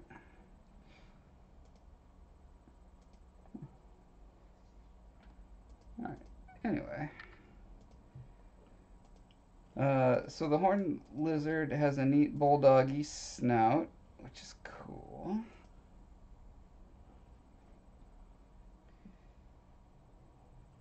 Um, We kind of like a fringe because it's such a good communication device. You know, at what angle it's held. mm-hmm. Um,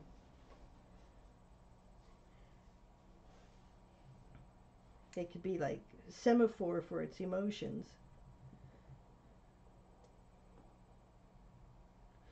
Oh, there's the snub-nosed guy. Oh, looks pouty.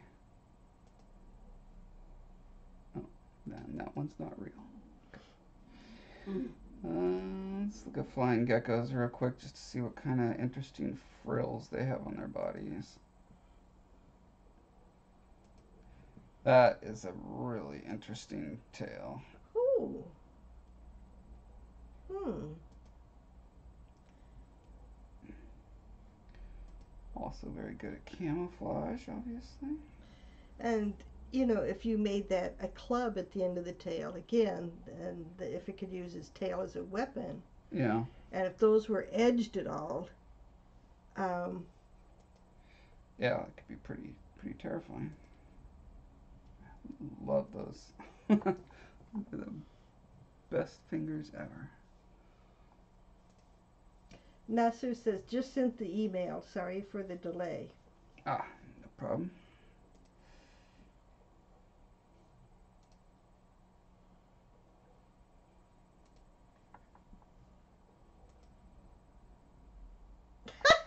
Oh, it's wonderful. Ah,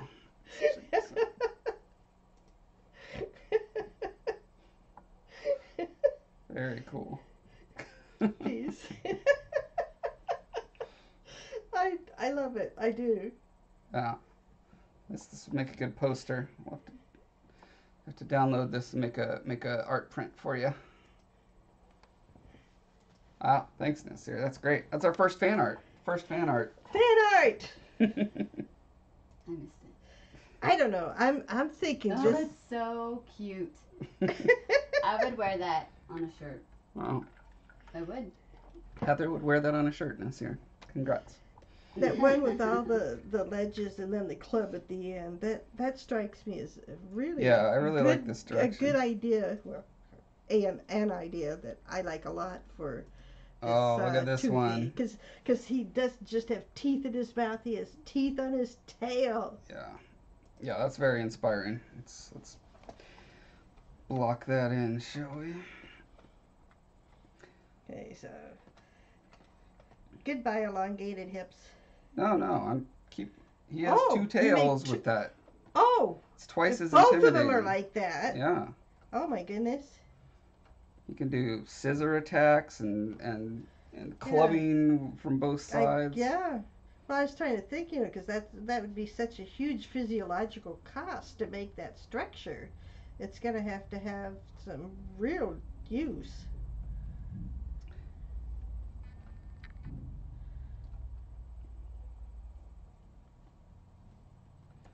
Let's see if we can pull them out into.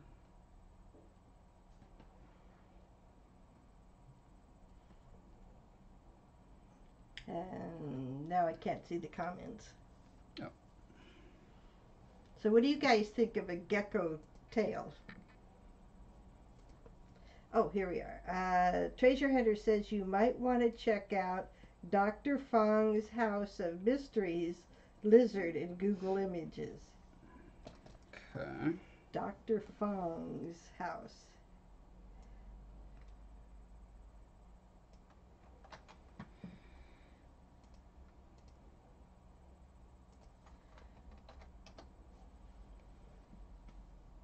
Oh. One of those lizards had, it looked like thorns on the end of each little ridge. One of the geckos we were looking at earlier. Yeah.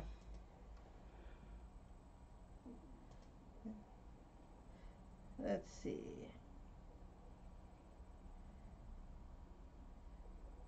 Oh, hoax photo. Okay. Yeah, I was about to cool, say though. that looks like a fossil thing I've seen. Okay. Yeah, that kind of head. But what do you think of that kind of glider head? Yeah, this is the one that has like little Yeah. thorns on the end. Yeah, I like that. So, one thing that I do not understand about elk and other creatures that travel through the forest, that moose, deer, and they've got these huge. Whenever I go through the forest, and I'm even wearing, when I was cosplaying as Link and I had a sword coming off my back, that would catch on everything. Yeah, it would. So how do they not do it? Yeah, they got these giant racks on their heads. They're seasonal, so they don't have them all the time, I don't think. But yeah, I don't get it. I have a giant rock. Yeah, me too.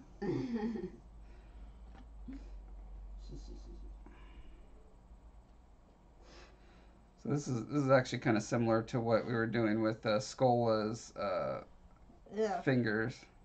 Treasure Hunter says that was it. Yeah, it looks like a kaiju head. Oh, so it does. It's probably what inspired the hoax, I would guess. Imagine. Well, no, there's a fossil of a creature that has a head like that. Oh, okay. That is real. It's like a horseshoe crab sort of head, I imagine. Well, no, it looked exactly like that. Oh, exactly like it looked. that. It just the Okay. guy made it look 3D, and he took the fossil and built a creature around it. Yeah. Okay. So, kind of thinking if we do a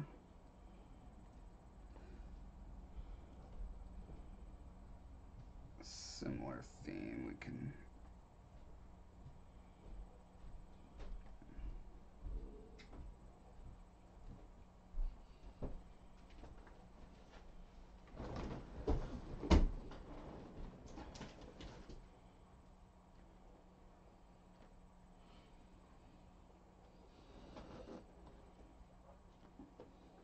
I'm guessing there'd be an industry for attaching earrings to each of those. It could be. Body mods. Nasser says, Josh, how about making the two tails sharing one base like Espion or Azelf? I don't know. Oh, those are Pokemon names. Oh. Yeah, we were talking about that earlier. I think what I like about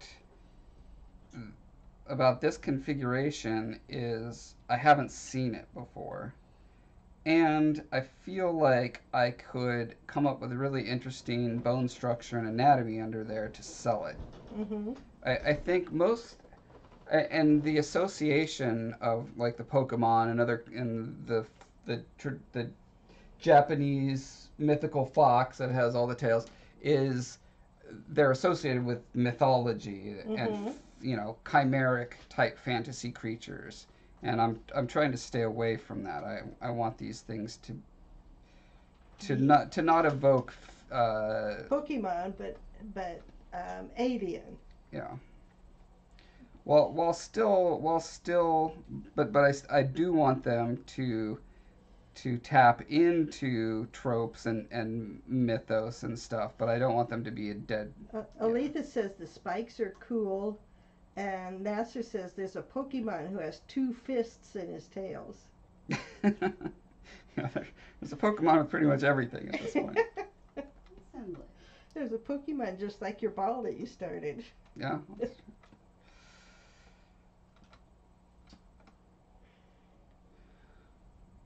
Tempted.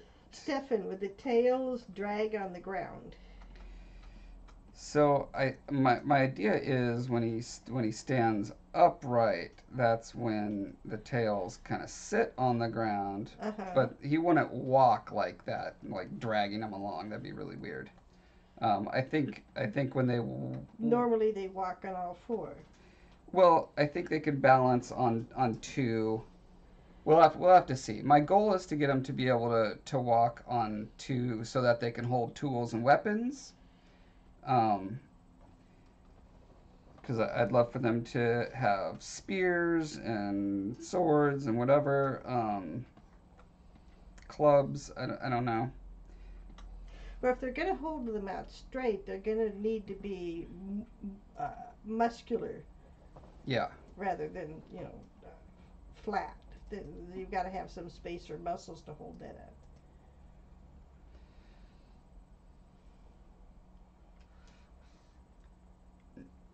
I really love this guy's demeanor, so I'm gonna see what happens when I pull this whole thing into there.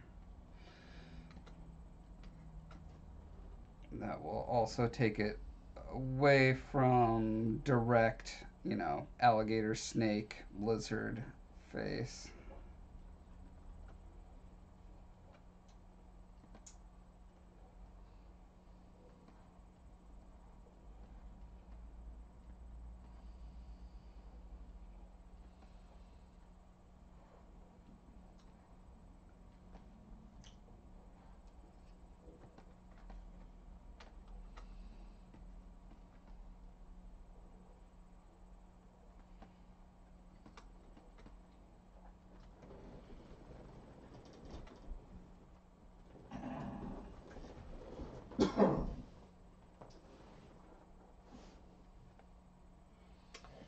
Nasser says scissors tail. I like that. Yeah, I think they'll have some very interesting, unorthodox combat techniques with those tails like that. I think the tails have enough meat in there to be, they're not monkey tails, but they're enough to give them some spring and You some might need control. some kind of tail blade too, like we have shoulder blades. They might need something like that. Okay, so a shoulder blade essentially anchors the clavicle to the And supports top the of the arm. ball and the ball joint. Mm-hmm. And if it's going to be a tail that moves all around, you have to have a ball joint. Yeah. Yeah, I'll have to get in and kind of build up a skeleton under there to figure out what that would be like, but I'll just put a loose gesture in of Okay. something like that for now.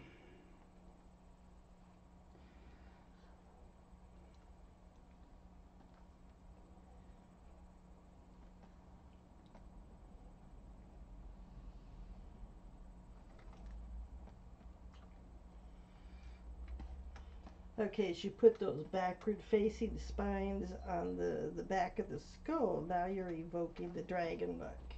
Yeah.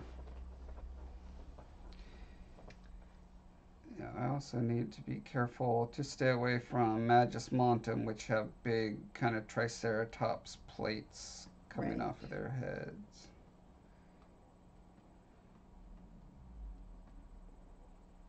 It's giving it kind of a griffin looking face right now.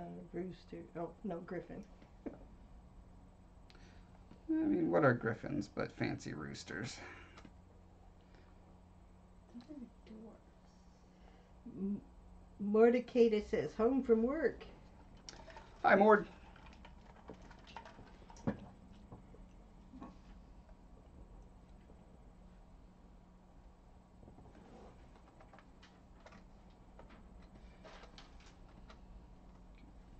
Just bumped up the resolution a little bit because I want to get this a little more detail on this face to figure it out. If he's a predator, I know not all predators have forward facing eyes, but it sure makes life easier. Yeah. That's true.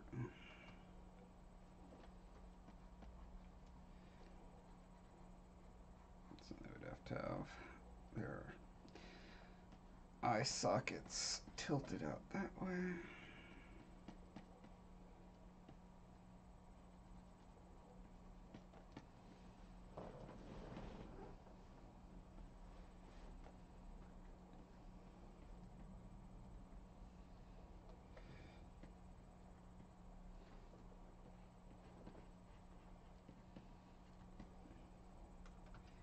Try to give them something that's not a Oh, sock puppet Treasure mouth. Hunter says, love watching you guys work together. Have to go now. Merry Christmas. Ah, Merry Christmas to you. Merry Christmas. Thanks for coming by. It's funny, I was just thinking about that. Mordecai says, work was exhausting today. Oh, sorry, but hey, you're done now, right? Is it time for a break?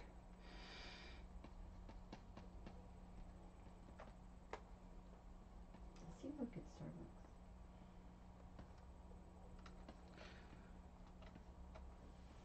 There's a Starbucks that just opened at our Safeway, and um, I went in and there was a barista there that looked a lot like my wife, Oh, and she had, she was like cute and petite and had blonde hair and glasses.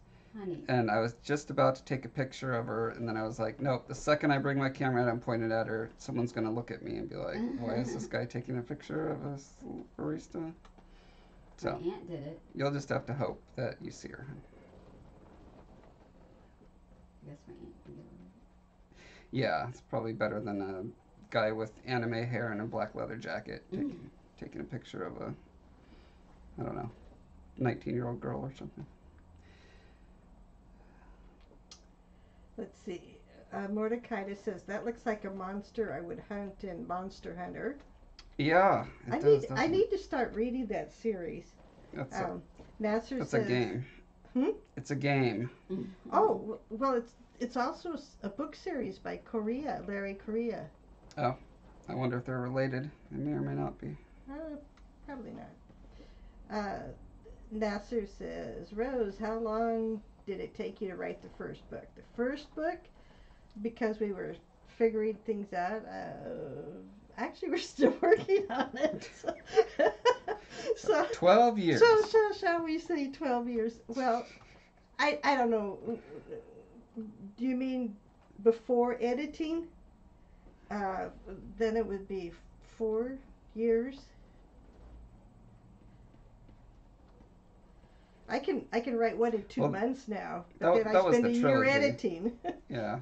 that was for the trilogy before we broke it up into 3 books. When it was one Right. book, it took you Yeah. that long. Michael Production Studios says so far so good. Aletha says it's yak yak spirit animal. If sold, devouring parrots and spirit animals. Oh, I hated yak yak. Aletha, I love it. Good idea. I don't know if she can hear me.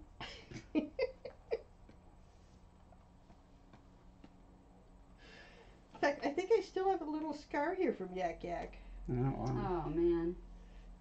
I'm wondering. I'm trying to think of a way to mirror the bifurcation on the back to his jaw. I I mean, I could do the very common thing that's done in creature design these days, and give them a tri or quadra. Um, how would you even say that? Like the That would make jaw's it broken so up. weak. Yeah, that's That one of would the problems really with that weaken design. the jaw. But if he's got lots of other talents, it's not necessarily the worst thing ever. I'm just playing around with it to see what we end up with. At least Mordecai says my spirit animal was Snorlax for so long. I'll have to look up Snorlax. Aletha says, Yak Yak was wonderful. Thanks, Heather. But Yak Yak was beautiful. But, man. He was Oh. mean. He's very angry. Yeah. There's Snorlax. He had an attitude. That's a good spirit animal. Attitude. Yeah, there's 2 things that really bother me about How would he creature design. articulate speech? Yeah, that's a great question. Well, Well, having parrots jaws. Parrots manage. Yeah, I imagine they do a lot of that in the back of their throat. Split their tongues, right? Not They sure. say ravens can talk with if they split their tongues. Their tongue, I mean. I've not heard of that. Yeah. Too bad Yak Yak's only word was ack, ack, ack, ack. So, let's see. The Dridian. I want to refresh myself on what their jaws look like. Whose? The Dridian. Oh, they had the Dridian with the mouths in their chest. Yeah. Oh, these guys. Oh, right. They have kind of a limb for a bottom jaw, but yeah, they don't really need to talk so much. So. Okay. Yeah, I just wanted to make sure I wasn't reproducing that on accident. But Dottie says hello, everyone. Nasser says, "Wow, Rose, you are really patient. Now I understand how Josh is still working on a sculpture for 10 years." Sapphire says, "Snorlax looks just like me." Aww. You must be cute. That's what I'd assume. Honey. So, if he's got a bottom jaw, but phalanges coming off of the Okay. jaw, little articulates like crabs and shrimp. Right, and right. A lot of insects have that. Yeah. Could be a way to go. Not that the front has to echo the back, but it's always nice to. It makes it more cohesive. Yeah.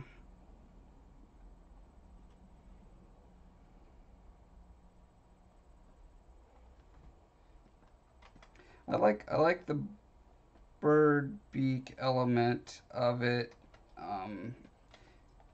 because so much of their lore is kind of South American feeling, and it's got that sort of Quetzalcoatl vibe to it. Oh, you should look up what does Quetzalcoatl look like. I mean, I know what the bird looks like. I'm sorry, I'm confusing it with the Hoatzin. Oh gosh, spell Quetzalcoatl. Blah, blah, blah, blah. I'll just spell it like this until it comes up. There you go.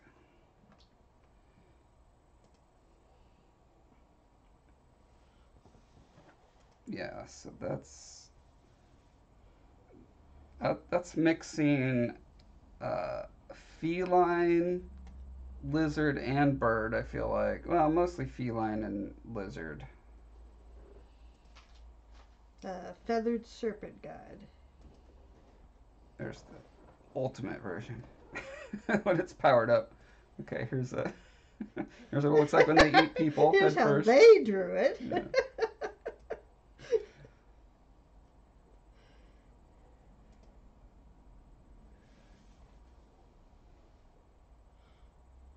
Huh. Yeah, that so Oh, there's the Pokemon version.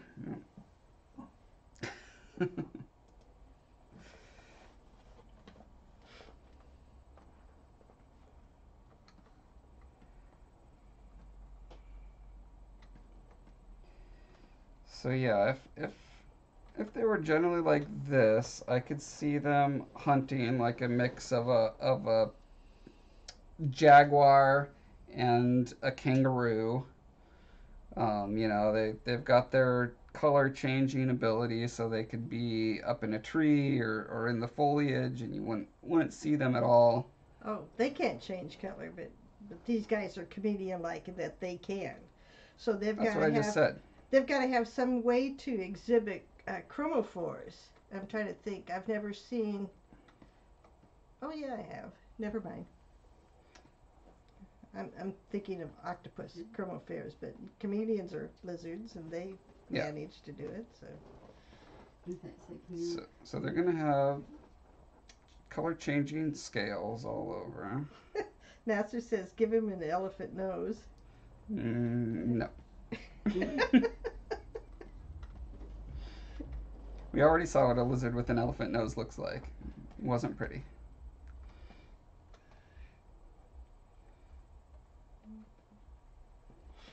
Now you sure wouldn't want to face that.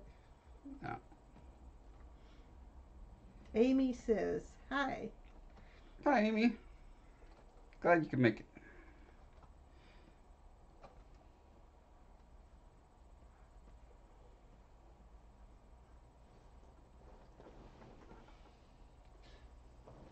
Some grooves on his nose like that bird that you're using as inspiration. The shoe bill. This guy with Yeah, those kind of things. isn't that a bit of a groove there? Yeah.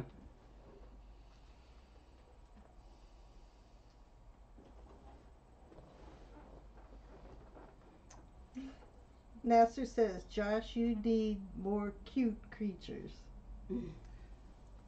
Um. Oops. Okay. Oh my gosh. Let me. Nasser says something like baby duck. Yeah, we need baby ducks. Of course, by the time you're done with the baby duck, that'll be as fricasseed as a porg.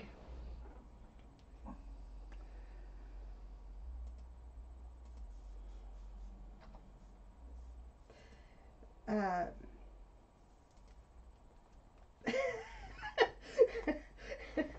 Pavlik says, I like how the beak could close between the two extensions on the mouth.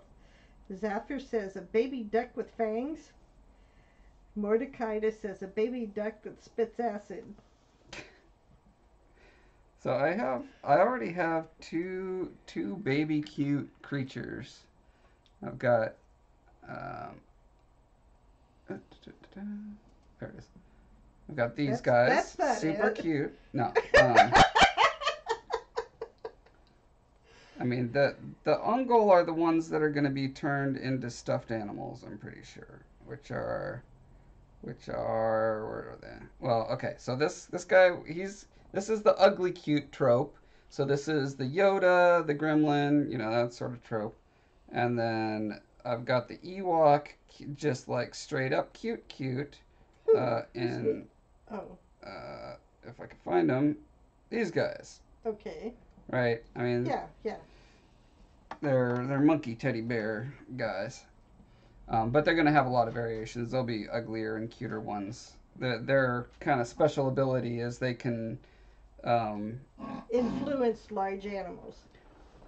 well, that and the way they can do that is because what is the word for when your genes can trip in real time and epigenetic. Yeah. So they can epigenetically Trigger. You're thinking of epigenetic influences and triggers. right. So they have a huge suite of ways to change their morphology in their body. So you can have very aquatic ones and very tree ones and ground ones and underground ones, and they'll all look different. But and they can use their that power to change the way that they can expel scents and other things to control larger creatures. Whole nother story. We'll have to get to designing that later. NASA says, I just realized you haven't shown us any sea creatures. Well, that's what the Varan was for. Yeah, And he we have hasn't to. and he hasn't drawn the Schlack yet or the shepherds. Zafir says the cutest of them all. Zafir says he reminds me of Gizmo, of course. Yeah. And Nasser says cleaners are not ugly, they're misunderstood. Right. Stefan says I wouldn't mind having 4 arms.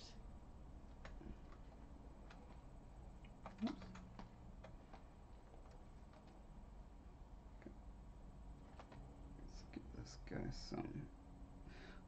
He is named the Toothy for a reason. Well, I was just thinking I'll have to just change its name. But I was like, oh, no teeth. No, I definitely want him to have teeth. He's need to be super apex predators, and they need to fulfill the function of a dragon. Mordecai said, well, Stefan, if you had 4 arms, Johnny Cage would come and fight you. Oh, that's true. It's a Mortal Kombat reference. Stefan says, oh no. That's pretty scary. Let's see what kind of a tongue this guy's gonna have. Stefan says, what about 3.5 arms? What if he had 2 tongues? Not a split tongue? No, I mean it Like would a split well, like way a back snake. there. A snake, Yeah. it's whole and then it splits. And you're talking about 2 all the way back to the base. Yeah. Just to again mirror that tail a little bit. Amy says you need more floof, feathers, fat on some of these creatures. A lot of them are very skinny looking, though that depends on the environment, of course. Amy says need was not the word I wanted to use. No, you're right. So some of the ungulls will be very floofy. Like think of Fizzgig from the Dark Crystal. They can get that floofy if the environment calls for it. The Arctic Cherry ones. Blossom says hello and gives Hi, us Cherry lots of Blossom. flowers.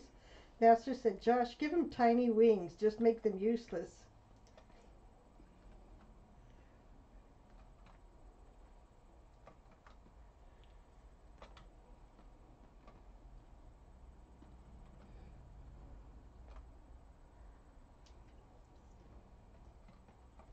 There you go. Tiny useless wings. Why not? Give it a try.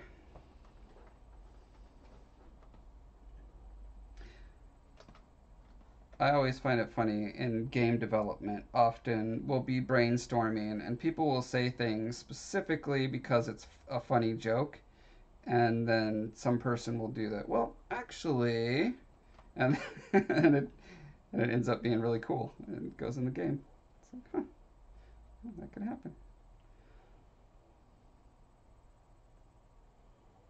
The wings could be for distributing an important scent. Or communication, or all sorts of things.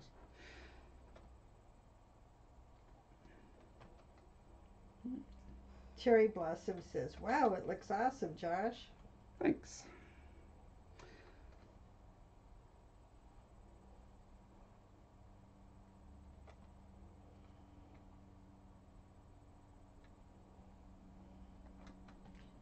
If they're too thin and stick out too far, they're just waiting to be broken.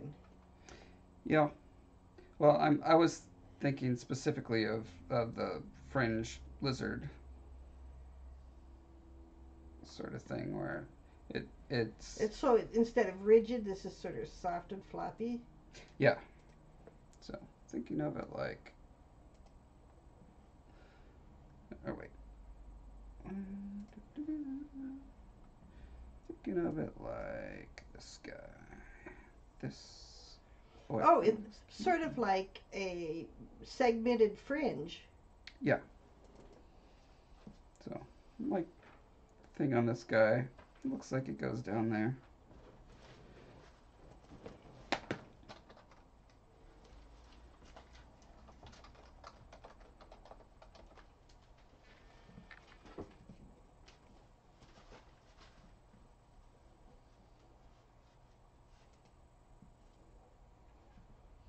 Oh, look at that. They kind of fold up like fans. Oh,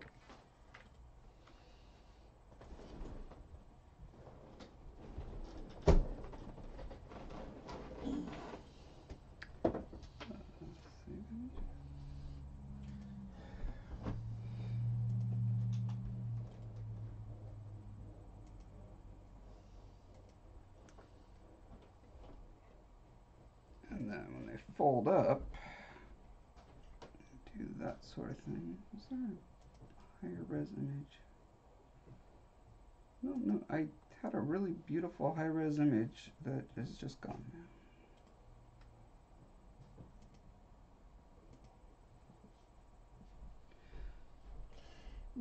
Yeah, I'm gonna take another walk before it gets dark. now. Oh, look at this guy's little I'd teeth. go, but Alana's about. She's oh, on her he's way got here. little That's teeth. fine. I'm just gonna walk. Stefan says the wing's purpose seems clear. How else would this creature scratch their backs? Amy says, or maybe it's an in-between stage for wing evolution. Yeah, in between. Mordecai says the changing of characteristics reminds me of the PlayStation 1 game Jade Cocoon. Have you ever played that? Nasser says, so Josh, what are you trying to achieve with this creature so we can brainstorm with the right points? Check the link at the bottom of this video, and that will take you to this page, which talks about their physical traits, their social traits, and kind of a breakdown of their specs. You know, it's all kind of initial brainstorm stuff. He wants a scary sentient creature in the jungle of the other continent that most of the stories are set in.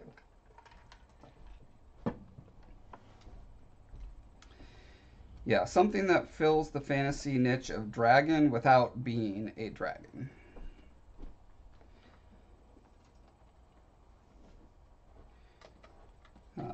In this case, this thing can grow super big if it eats enough of its siblings. That's the basic idea. Cherry Blossom says, stupid question, can one learn this sculpting program by himself?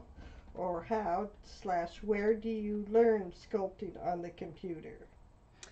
Yeah, there's a billion wonderful tutorials online for this program. I think there's a student version of ZBrush that is available for fairly cheap. I mean, as 3D packages go, it's actually reasonable. I think it's $700 or $800, which I mean, that's a lot for unless you're using it professionally, of course. But there's free tutorials everywhere. Mordecai said, lots of things I learn on the PC is a lot of YouTube videos, like the one you're watching, and just experiment and failing a lot and learning from mistakes. Yep. Mostly what I learn from mistakes is I can't do it. Amy Me says, too. Cherry, you Hilarious. probably can, but ZBrush is a very expensive program, says Amy. Well, Mr. Create says, compared to what Maya, that's program like are you using? $8,000. Yeah, it's 10 times cheaper than most 3D software. So yeah, the software is called ZBrush, and it is the program that every monster and super cool armor suit and pretty much everything else you see in movies is made in this.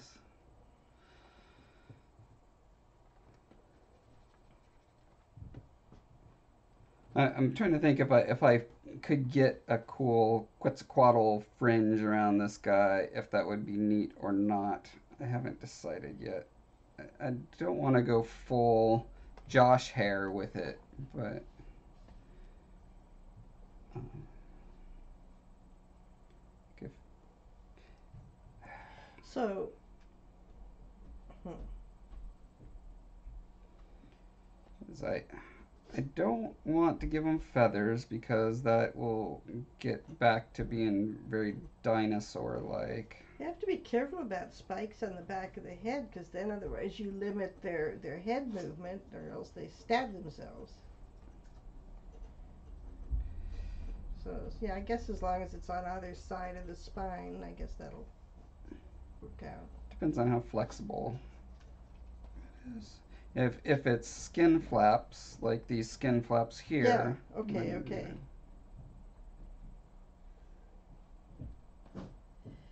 Mr. Create says, "Is there an alternative free program?" oh yeah, actually, if you go to pixellogic.com, there is a program very much like ZBrush, and I believe it's free. What is it called? I'll just find it for you real quick. Bitgreen says, "Will this creature have feathers? If it has chameleon skin, the feathers could be see-through." Mordecai says, "Blender." Mordecai says, "SketchUp." Cherry Blossom says, "Thank you so much, everyone." Surf Nomad says, "Blender." Blender has some sculpting tools, but it's more oriented towards modeling. Sculptress, this is the one. Okay, so Sculptress will let you do this same kind of stuff, and it's free. I do not know exactly what ZBrush has that Sculptress does not, but I mean, you can see they're making fun critters with it. So, and it's got tutorials. So yeah, that'd be a fun one to check out if you're wanting to start dabbling in computer-aided creature design. Zephyr says, "I just thought the wings quite looked like they could shiver, maybe to communicate in some way. Since this creature can't use them to fly, maybe they learned other usages for it." Yeah. Zephyr said, "Maybe the scales make some clicking sound." You think about how crickets stridulate. Mm-hmm. Oh, that's interesting. Mr. Create says, "Oh, thank you very much." Nasser said, "I just read he lives in humid regions, so he shouldn't have hair, only feather and naked skin." Yeah, he's gonna be all scales and frills.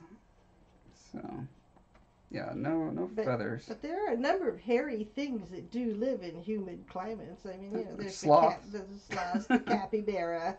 Well, neither of those move very much, I don't think. Capybara does. Well, the monkeys move a lot and they're hairy. Leopards. That's true. Jaguars, I mean.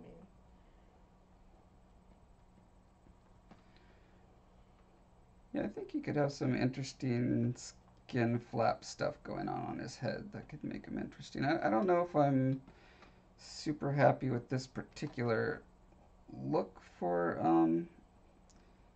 skin flaps on the head. Like it gives him a very graphic triangle head.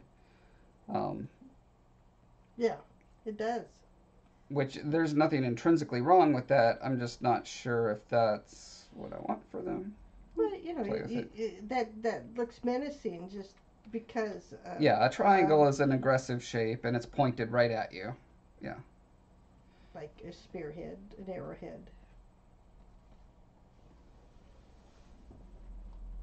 and it gives them a sense of speed and ferocity and forward momentum. So, and actually, because it follows through with the from their body, it goes into that Y, that Mm-hmm. kind of wedge. Yeah, yeah.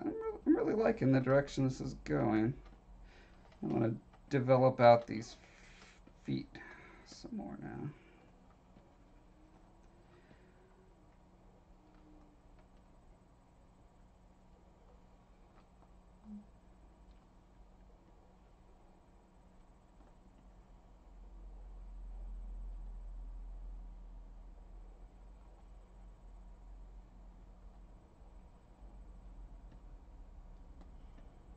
I don't think you could make the toes too long because that makes them fragile. Yeah, I'm not implying that these are Separate separate toes. toes. I'm just so Okay. let me look at a kangaroo real quick.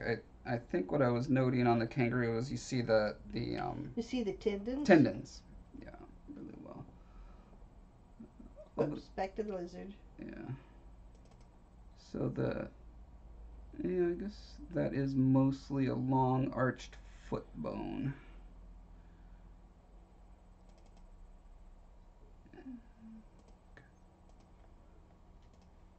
Let's get more specific and look at kangaroo foot.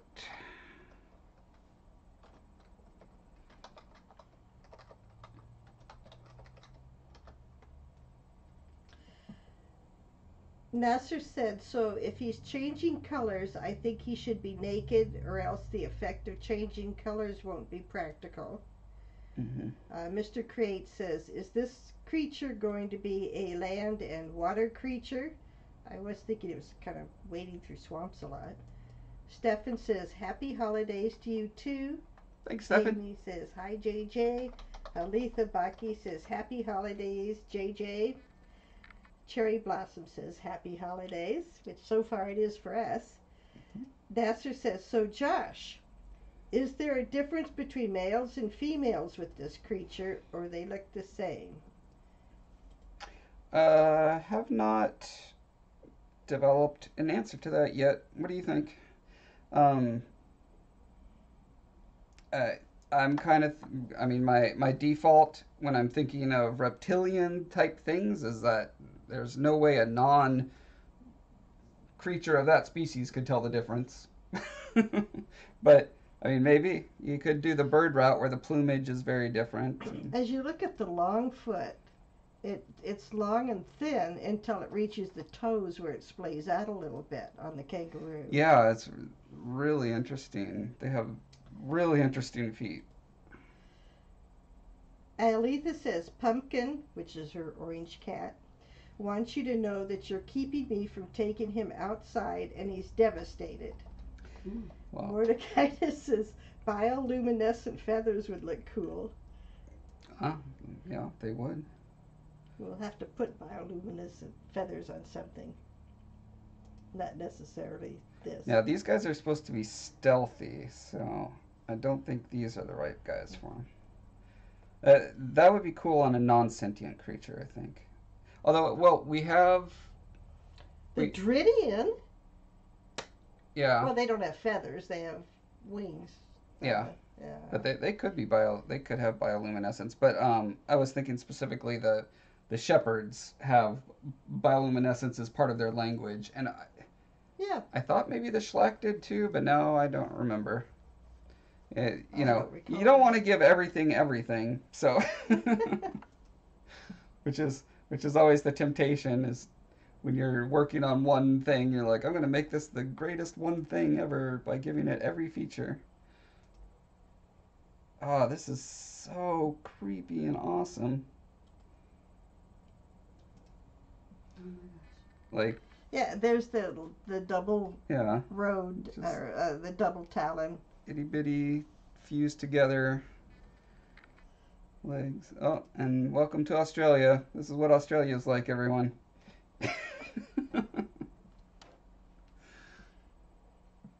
Terrifying.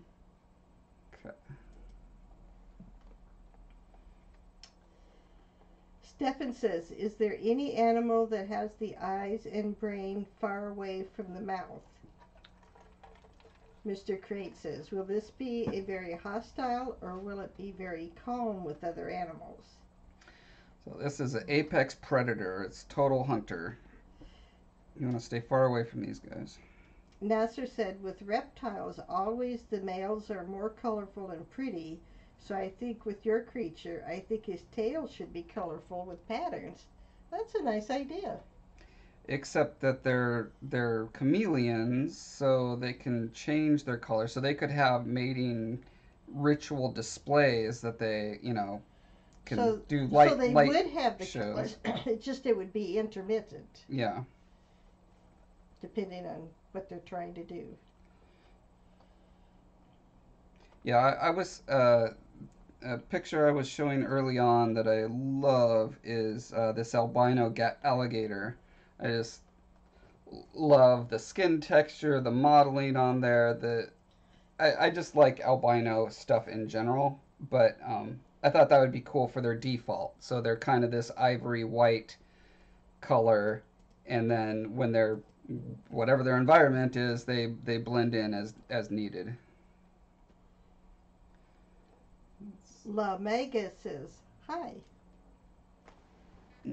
La Maga. Hello. Welcome. You want to help us design a cool creature? Amy says, I've got Sculptress open. I'll give a beginner's review. First off, super easy to download. Excellent. And fast too. Makes me think it's a smaller program. Works with pressure-sensitive tablets. Yes. Yeah, if you're going to be sculpting on the computer, you pretty much need a tablet.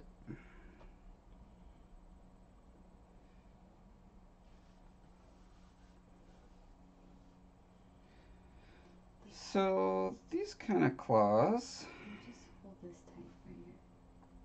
I'm wondering, so these guys are going to be springing around a lot. I imagine they probably would be competent at climbing up into trees. I've never seen a kangaroo climb a tree, and I imagine no, it's because of the crazy hips. Because the way they can't move their legs separately, which you would need for climbing. Yeah. So I think we have a very unique pelvis. It's not a kangaroo pelvis on this guy. So I'm going to postulate that he can move his legs separately. He's just also very good at bounding, jumping large distances quickly, but that is also the smaller they are. Since they can get 40 feet long, those ones are not going to be jumping anywhere. One of my biggest pet peeves currently with Hollywood movies is they have all these awesome looking giant CG monsters and they move like mice. They're just like, or squirrels, they're super, not only are they super giant, they're also super fast and super dexterous. And it doesn't make any sense. It pulls me out of it. Well, giraffes are pretty dexterous and fast. They can't turn on a dime. They can't jump from a flat surface up 30 feet. Yeah, okay. There's physics. I wish they cared more about physics. And it ruins it for everyone, because then when you do make a monster that is more physically plausible, an audience is conditioned to think that giant creatures should be able to do all these stupid things, and if your monster doesn't do it, they're like, oh, what a lame monster. Surf Nomad says, a friend of mine's dog was almost drowned by a roo. I can believe that. Wow. The dog chased it into the water of a dam, and that thing just got her in a death grip and pushed her under. My friend had to go in and punch the roo. Oh, that's dangerous. Their hind claws can disembowel you. Mordecai says, punch a roo. Sounds like an idea for a boxing game. Surf Nomad says, true story, man. Well, I believe it. Mr. Crate says, how about a bigger width in the legs for muscle strength? Surf Nomad seems ridiculous. I know. No, I had a pet wallaby. I believe the story. Nasser said, Josh, it would be terrifying for a creature this big to have camouflage abilities. I think Bowman Beaumont needs this ability more than this creature. That's Yes, true. Beaumont could have used that, yes. But too bad, he's a human and he didn't get that ability. I imagine there'll be a story where someone has some relic tech that is a chameleon type cloak, and they're gonna have to go in and out predator the predators, and that'll be a pretty intense story. Right now, we only have a short story involving these guys very briefly, but it's I basically bet like, eventually there'll be a novel set around him. Some treasure hunter is gonna. yeah.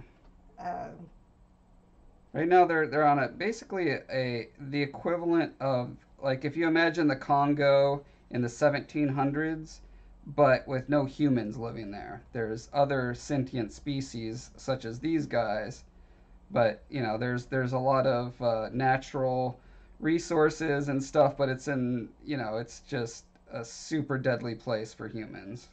And so at some point, humans are going to start penetrating that jungle and exploring it and trying to extract the wealth from it, and it's not going to end well for them, probably.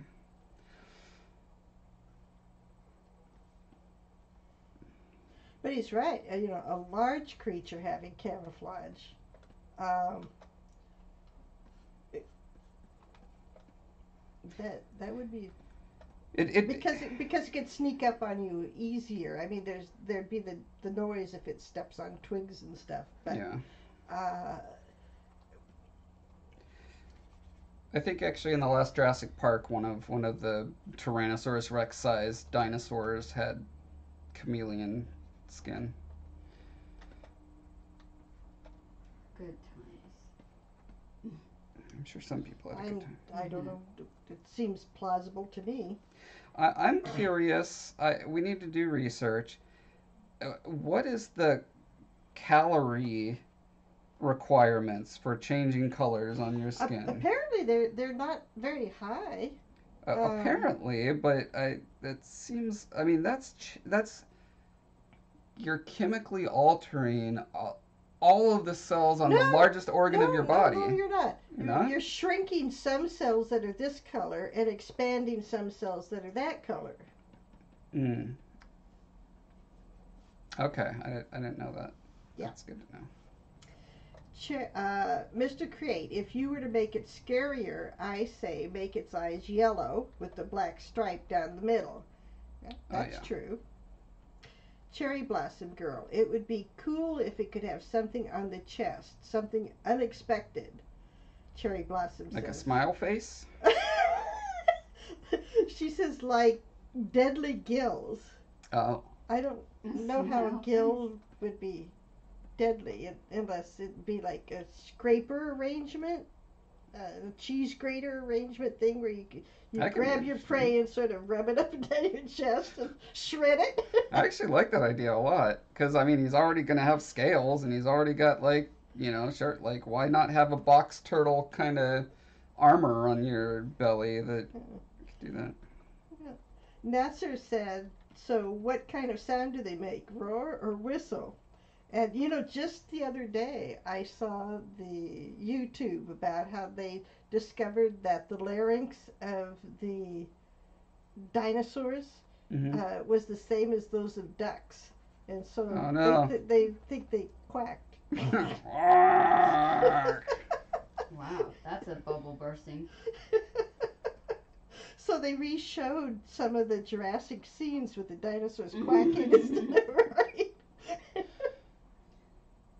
That's pretty funny.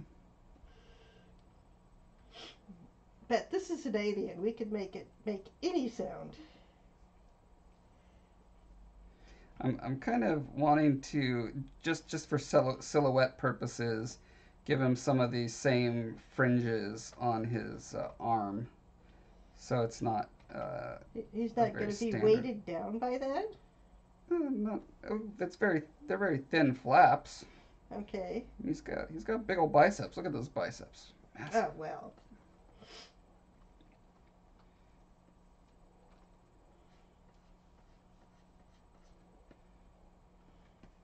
Yeah, actually, let me look at this super buff kangaroo again real How quick. did he do this? Boy, I can never find the kangaroos in this. I know they're in here. There's one. Oh, thank you. Yeah, so their pecs go in. Okay, so their biceps are short. They're just pretty big, and they're also very vascular, so it gives them that bodybuilder look. But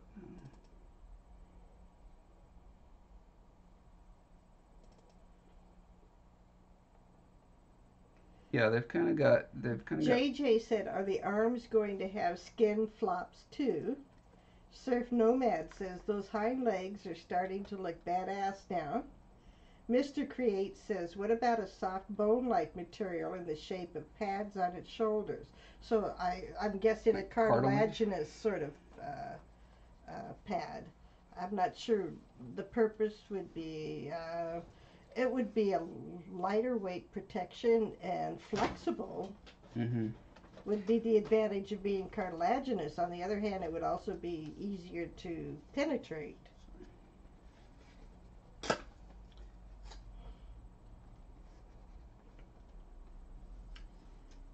Cherry Blossom says, I know it sounds surreal, but since it's a fantasy creature, I thought, why not think of something totally unexpected? Or you could give it a razor skin. Amy says, okay, and Sculptress died. Oh, I'm No. sorry, Amy. That's not what you wanted to have happen. Maybe that's why it's free. No, I don't know. These kind of programs are often fragile and difficult. They're doing very complicated things. And sometimes depends on your computer whether it can support that kind of Yeah. activity. Stefan said it would be weird if control of the skin was not only subconscious but entirely separate from the creature's mind, a bit like a symbiote. You could make chameleon coats out of them with expertise. Oh, that's an idea. Um, except once it's no longer alive, then it can't manipulate the cells. Stefan said, do you do a lot of digital sculpting? Amy, asking Amy. See, right now I'm trying to figure out how to tie the pecs into underneath the biceps. Then you've got the delts around here wrapping.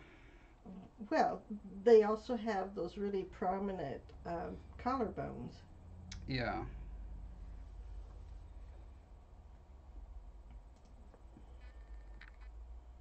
Wait, do they? Oh, yeah. Okay. That sort of reminds me of a Cardassian Yeah. kind of Yeah, neck. Kardashian. Yeah, they would definitely have. Nasser said, so Josh, with changing colors, what's their limit? Because chameleons only change hues of their genetic colors, not producing new colors. Well, that's true. Yeah, like if these guys were plopped in an Arctic environment, although if their default is kind of pale white, then they would do fine in the Arctic, Can I borrow your wrist? except You for don't have to do anything. I'm just gonna borrow. probably freezing to death pretty fast because they're not Amy conditioned says, for that. I just started 5 minutes ago. So you're an Mr. expert.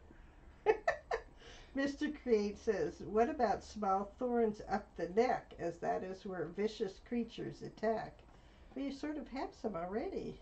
Yeah, they kind of got worn Yeah, down they- when I smoothed it, but out. yeah, I'll bring them back. Basically, he's gonna have this kind of spiky ridge pattern all. And Stefan says, Down. oh. I'm thinking in response to Amy. Oh, yeah, it is.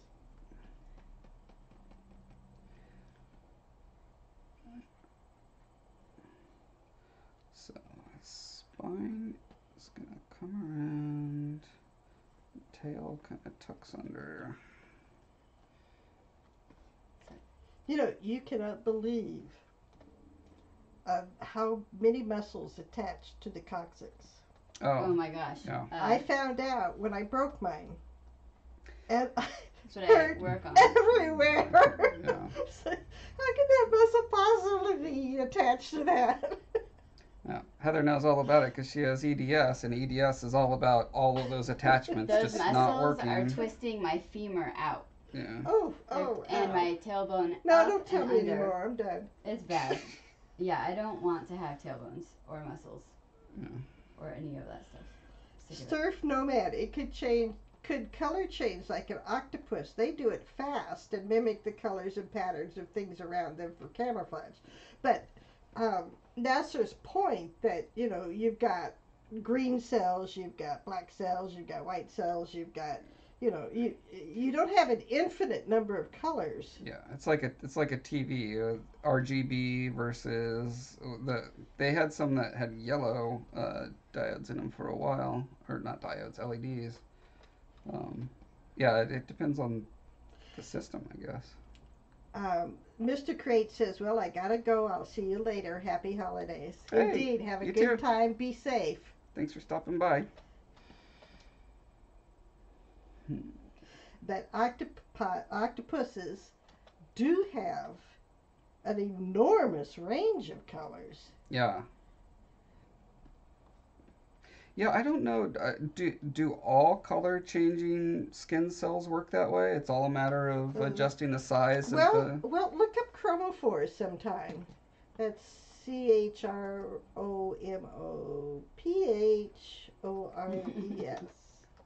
I'm not sure you have time right now to look it up. But, I just want to see if there's a particular.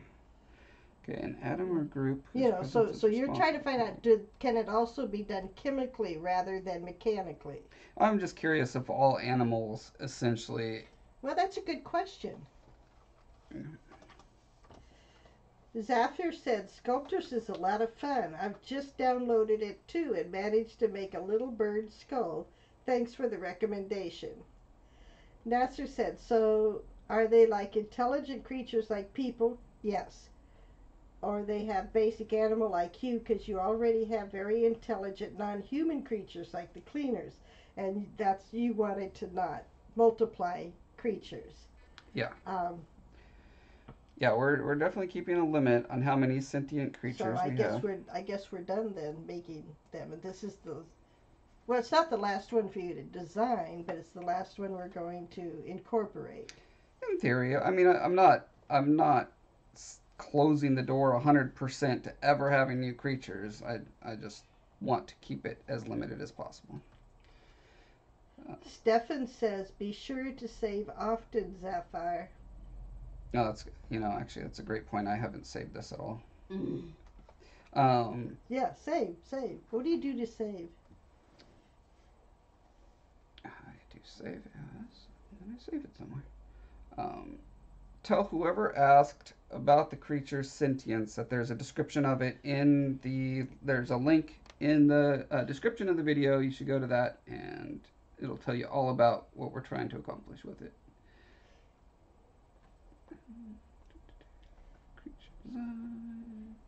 They are great at biological warfare. Well, yeah. I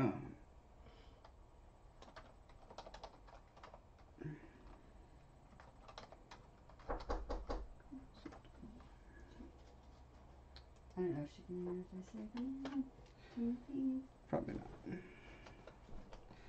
All right, so with a long neck, you're going to need massive neck muscles and massive neck muscles and tendons. And I'm trying to think, so I should just look this up. What does the muscles in a giraffe's neck look like? Giraffe. Maybe where they attach to the shoulders? Just all up and down. Like, I assume because they have the same spine that In fact, they have the same number of vertebrae in their neck that a mouse does. Anatomy. They definitely start out really thick.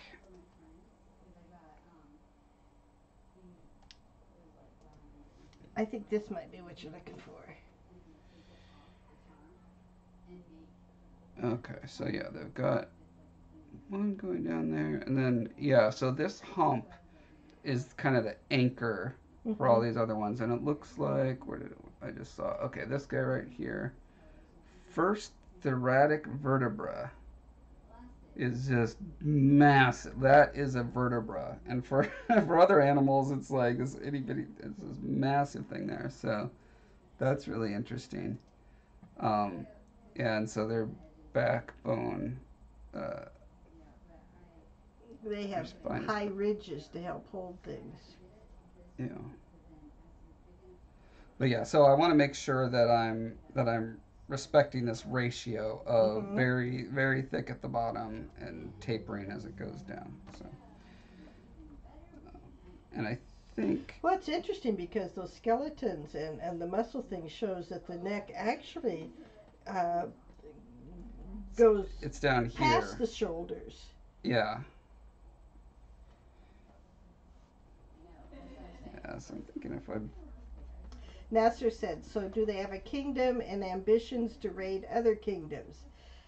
Yes, although they're pretty small kingdoms. yeah, they're kind of tribal. Hey, Nasser, says Surf Nomad. Maybe a kingdom is just like a feeding ground, though. Right. The reason you invade another territory is because you need more resources to feed your territory, right? Well, that's one reason for warfare. Yeah. Perhaps a major one, but there's other reasons.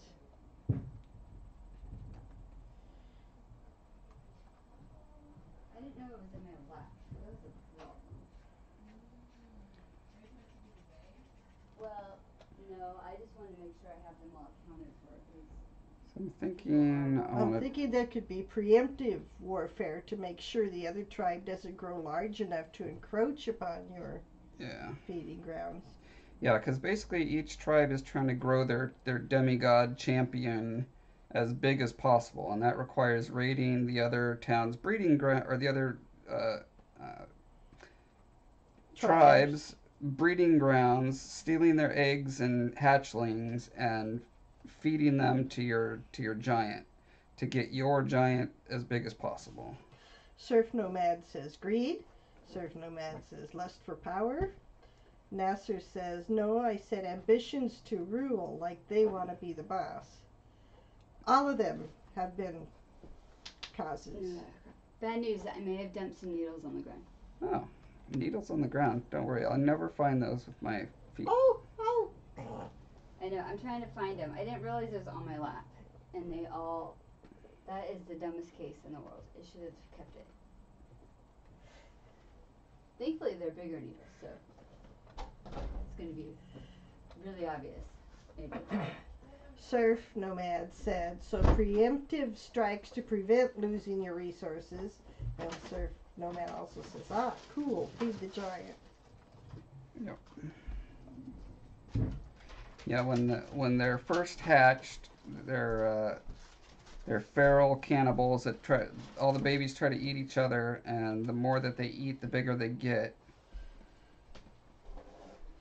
I'm guessing the ones that are going to turn into the crafters and scientists would be the ones that stop eating their siblings sooner and start hiding more. Yeah, they're the better hiders, the more clever ones.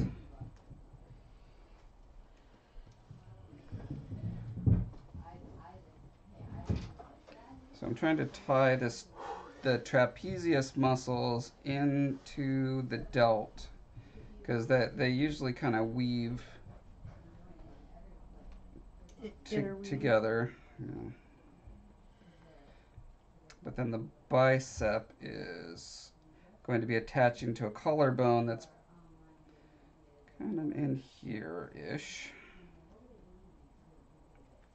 I don't know that you're going to see the collarbone much when he's hunched over like this. I don't think you will because the muscles are all kind of they're in slack around that area. They're not being anchored and pulled down uh, like it will be when they're upright and moving their arms more in a more human-like posture. Nasser said, make them like ants. They steal the eggs and make the babies slaves. Oh, that's an idea. Although we already have it, so they're powering up their hero with the eggs. Pavlik says, today I saw that Fimo has water-based clay. I didn't know it existed. Huh? That sounds. I hate water-based clay. It's super annoying. Don't know why they would do that.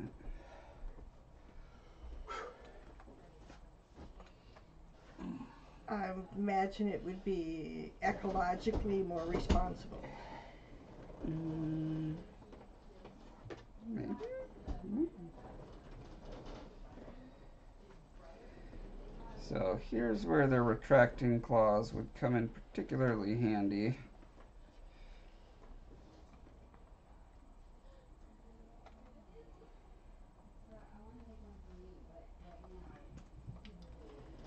Stefan, does this creature use tools with their arms? Right now with the long necks and short arms, I'm not sure if they could see what they're doing. Surf Nomad. I like that. Reminds me of that old game Black and White. It was a pretty cool premise. Yeah, you were feeding your kind of big avatar lion or cow or whatever god. It does have similarities to that. Yeah, so I do want these guys to be tool users and actually technology.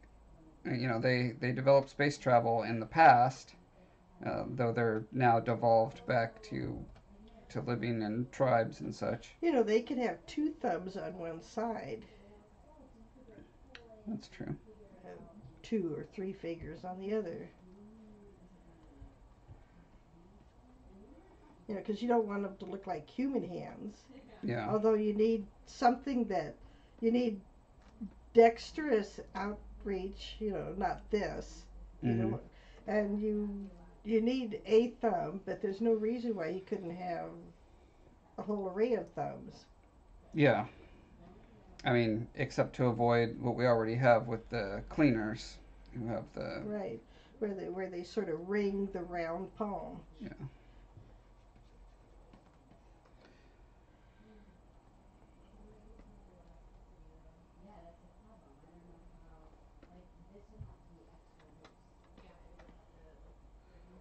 Hmm.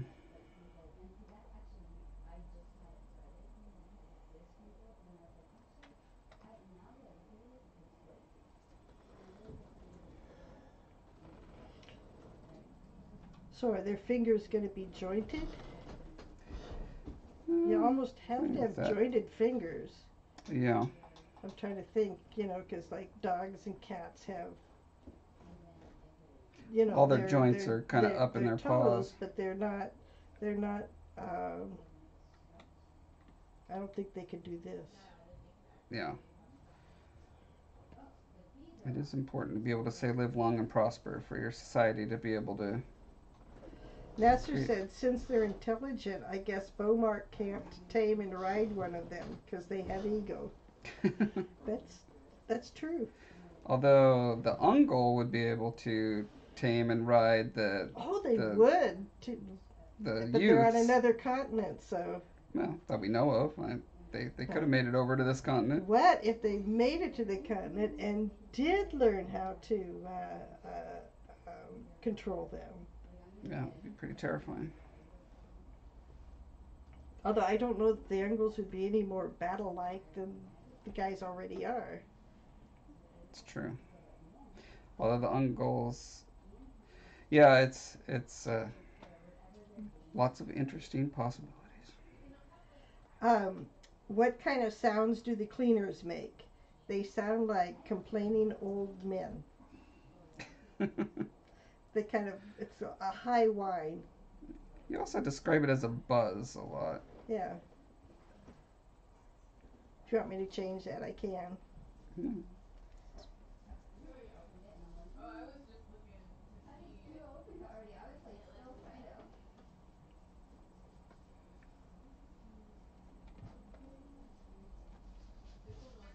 No, I don't know how. So our fingers are a certain length, and they have three knuckles. How And there's handicapped are you if you have two knuckles, or if you have three knuckles but your fingers are twice as short? There's all sorts of different options, and you wonder how much that inhibits potential tool usage and stuff. It's hard to know. I'm trying to think. I'm trying to hold this, and so you could move this. You'd have to be able to move this more. Yeah. See, this amplifies the movement of this. Mm-hmm.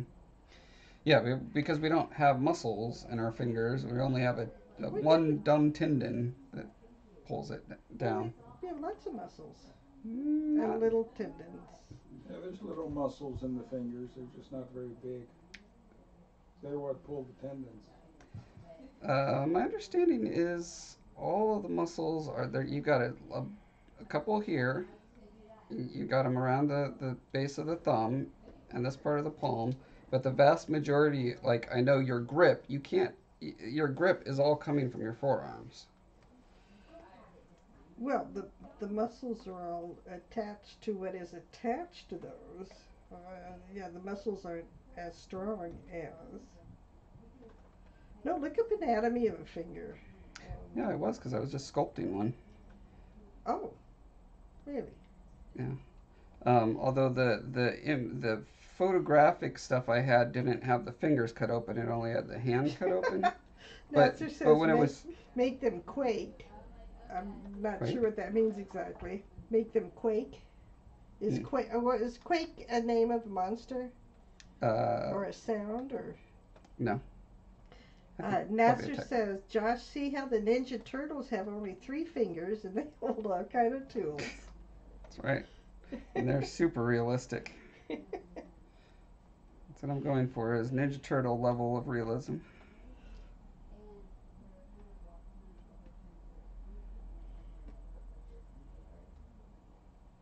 Hmm.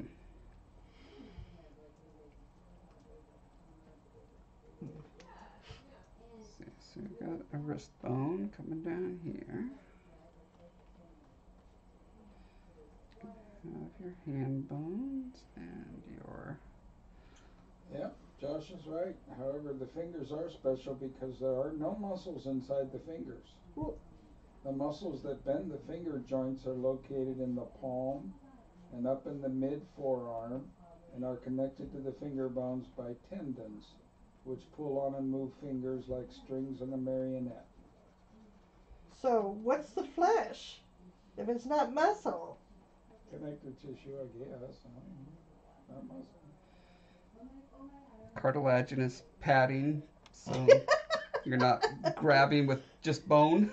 I don't know.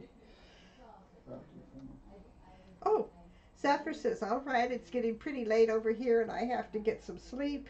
Happy holidays, everyone, and enjoy the family time. Thank you. We are. Thanks. I hope you do too. Yeah, thanks for stopping by.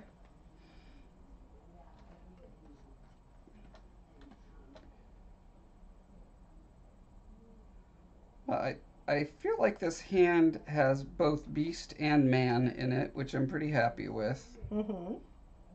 I imagine this is what they look like when they're civilized, and then when they're not, they're gonna have their crazy claws.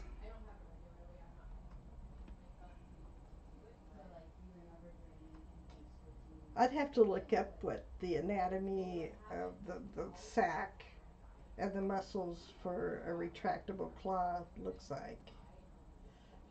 Because they might need to have a little bit more rounded fingertips to accommodate Yeah, uh, sucking in a claw. And usually, if they're retractable, they're curved. that's true. Because they kind of do a bit of a hinge as opposed to like sliding in and out. Yeah. That's not really a. I suppose you could say, well, it's alien, and I'm going to have a mechanism that does do that, so it's more like a tongue or something. But then I'm wondering, would it be rigid enough to be worth anything? Yeah, I kind of feel like that's just a limitation of biological flesh. There's certain machine type of parts that you don't get unless you're super small and you have rotors and stuff like that and flagella, those kind of devices. But the larger you get, the less you get of that.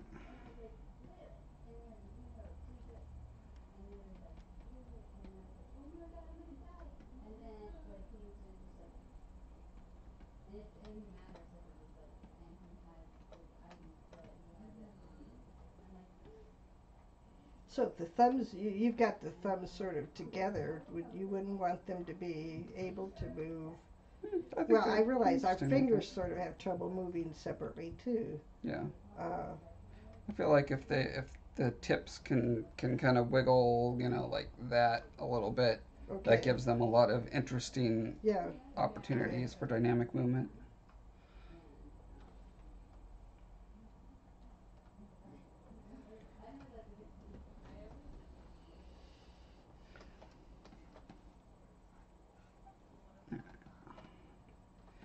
Well, I feel like this is a pretty good start, and we're hitting 4 o'clock. So we've been going for 3 hours now. So yeah. You make long streaming videos.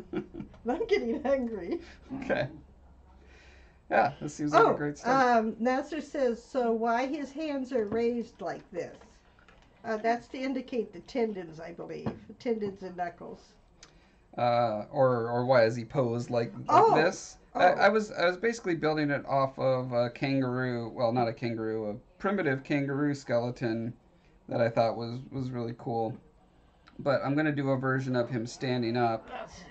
Oh, look at that. And actually, I did it. That's not. It actually goes out flat. Okay. Well. Just kidding.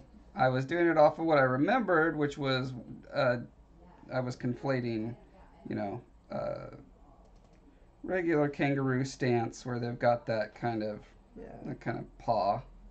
But yeah, I don't think that's how they would always be standing. It's just how I sculpted it right now. But yeah, so I've got a rough version of it of him standing up, and that I'll explore next to see if all those ideas translate through, and he can actually do kind of a stand up and a little more.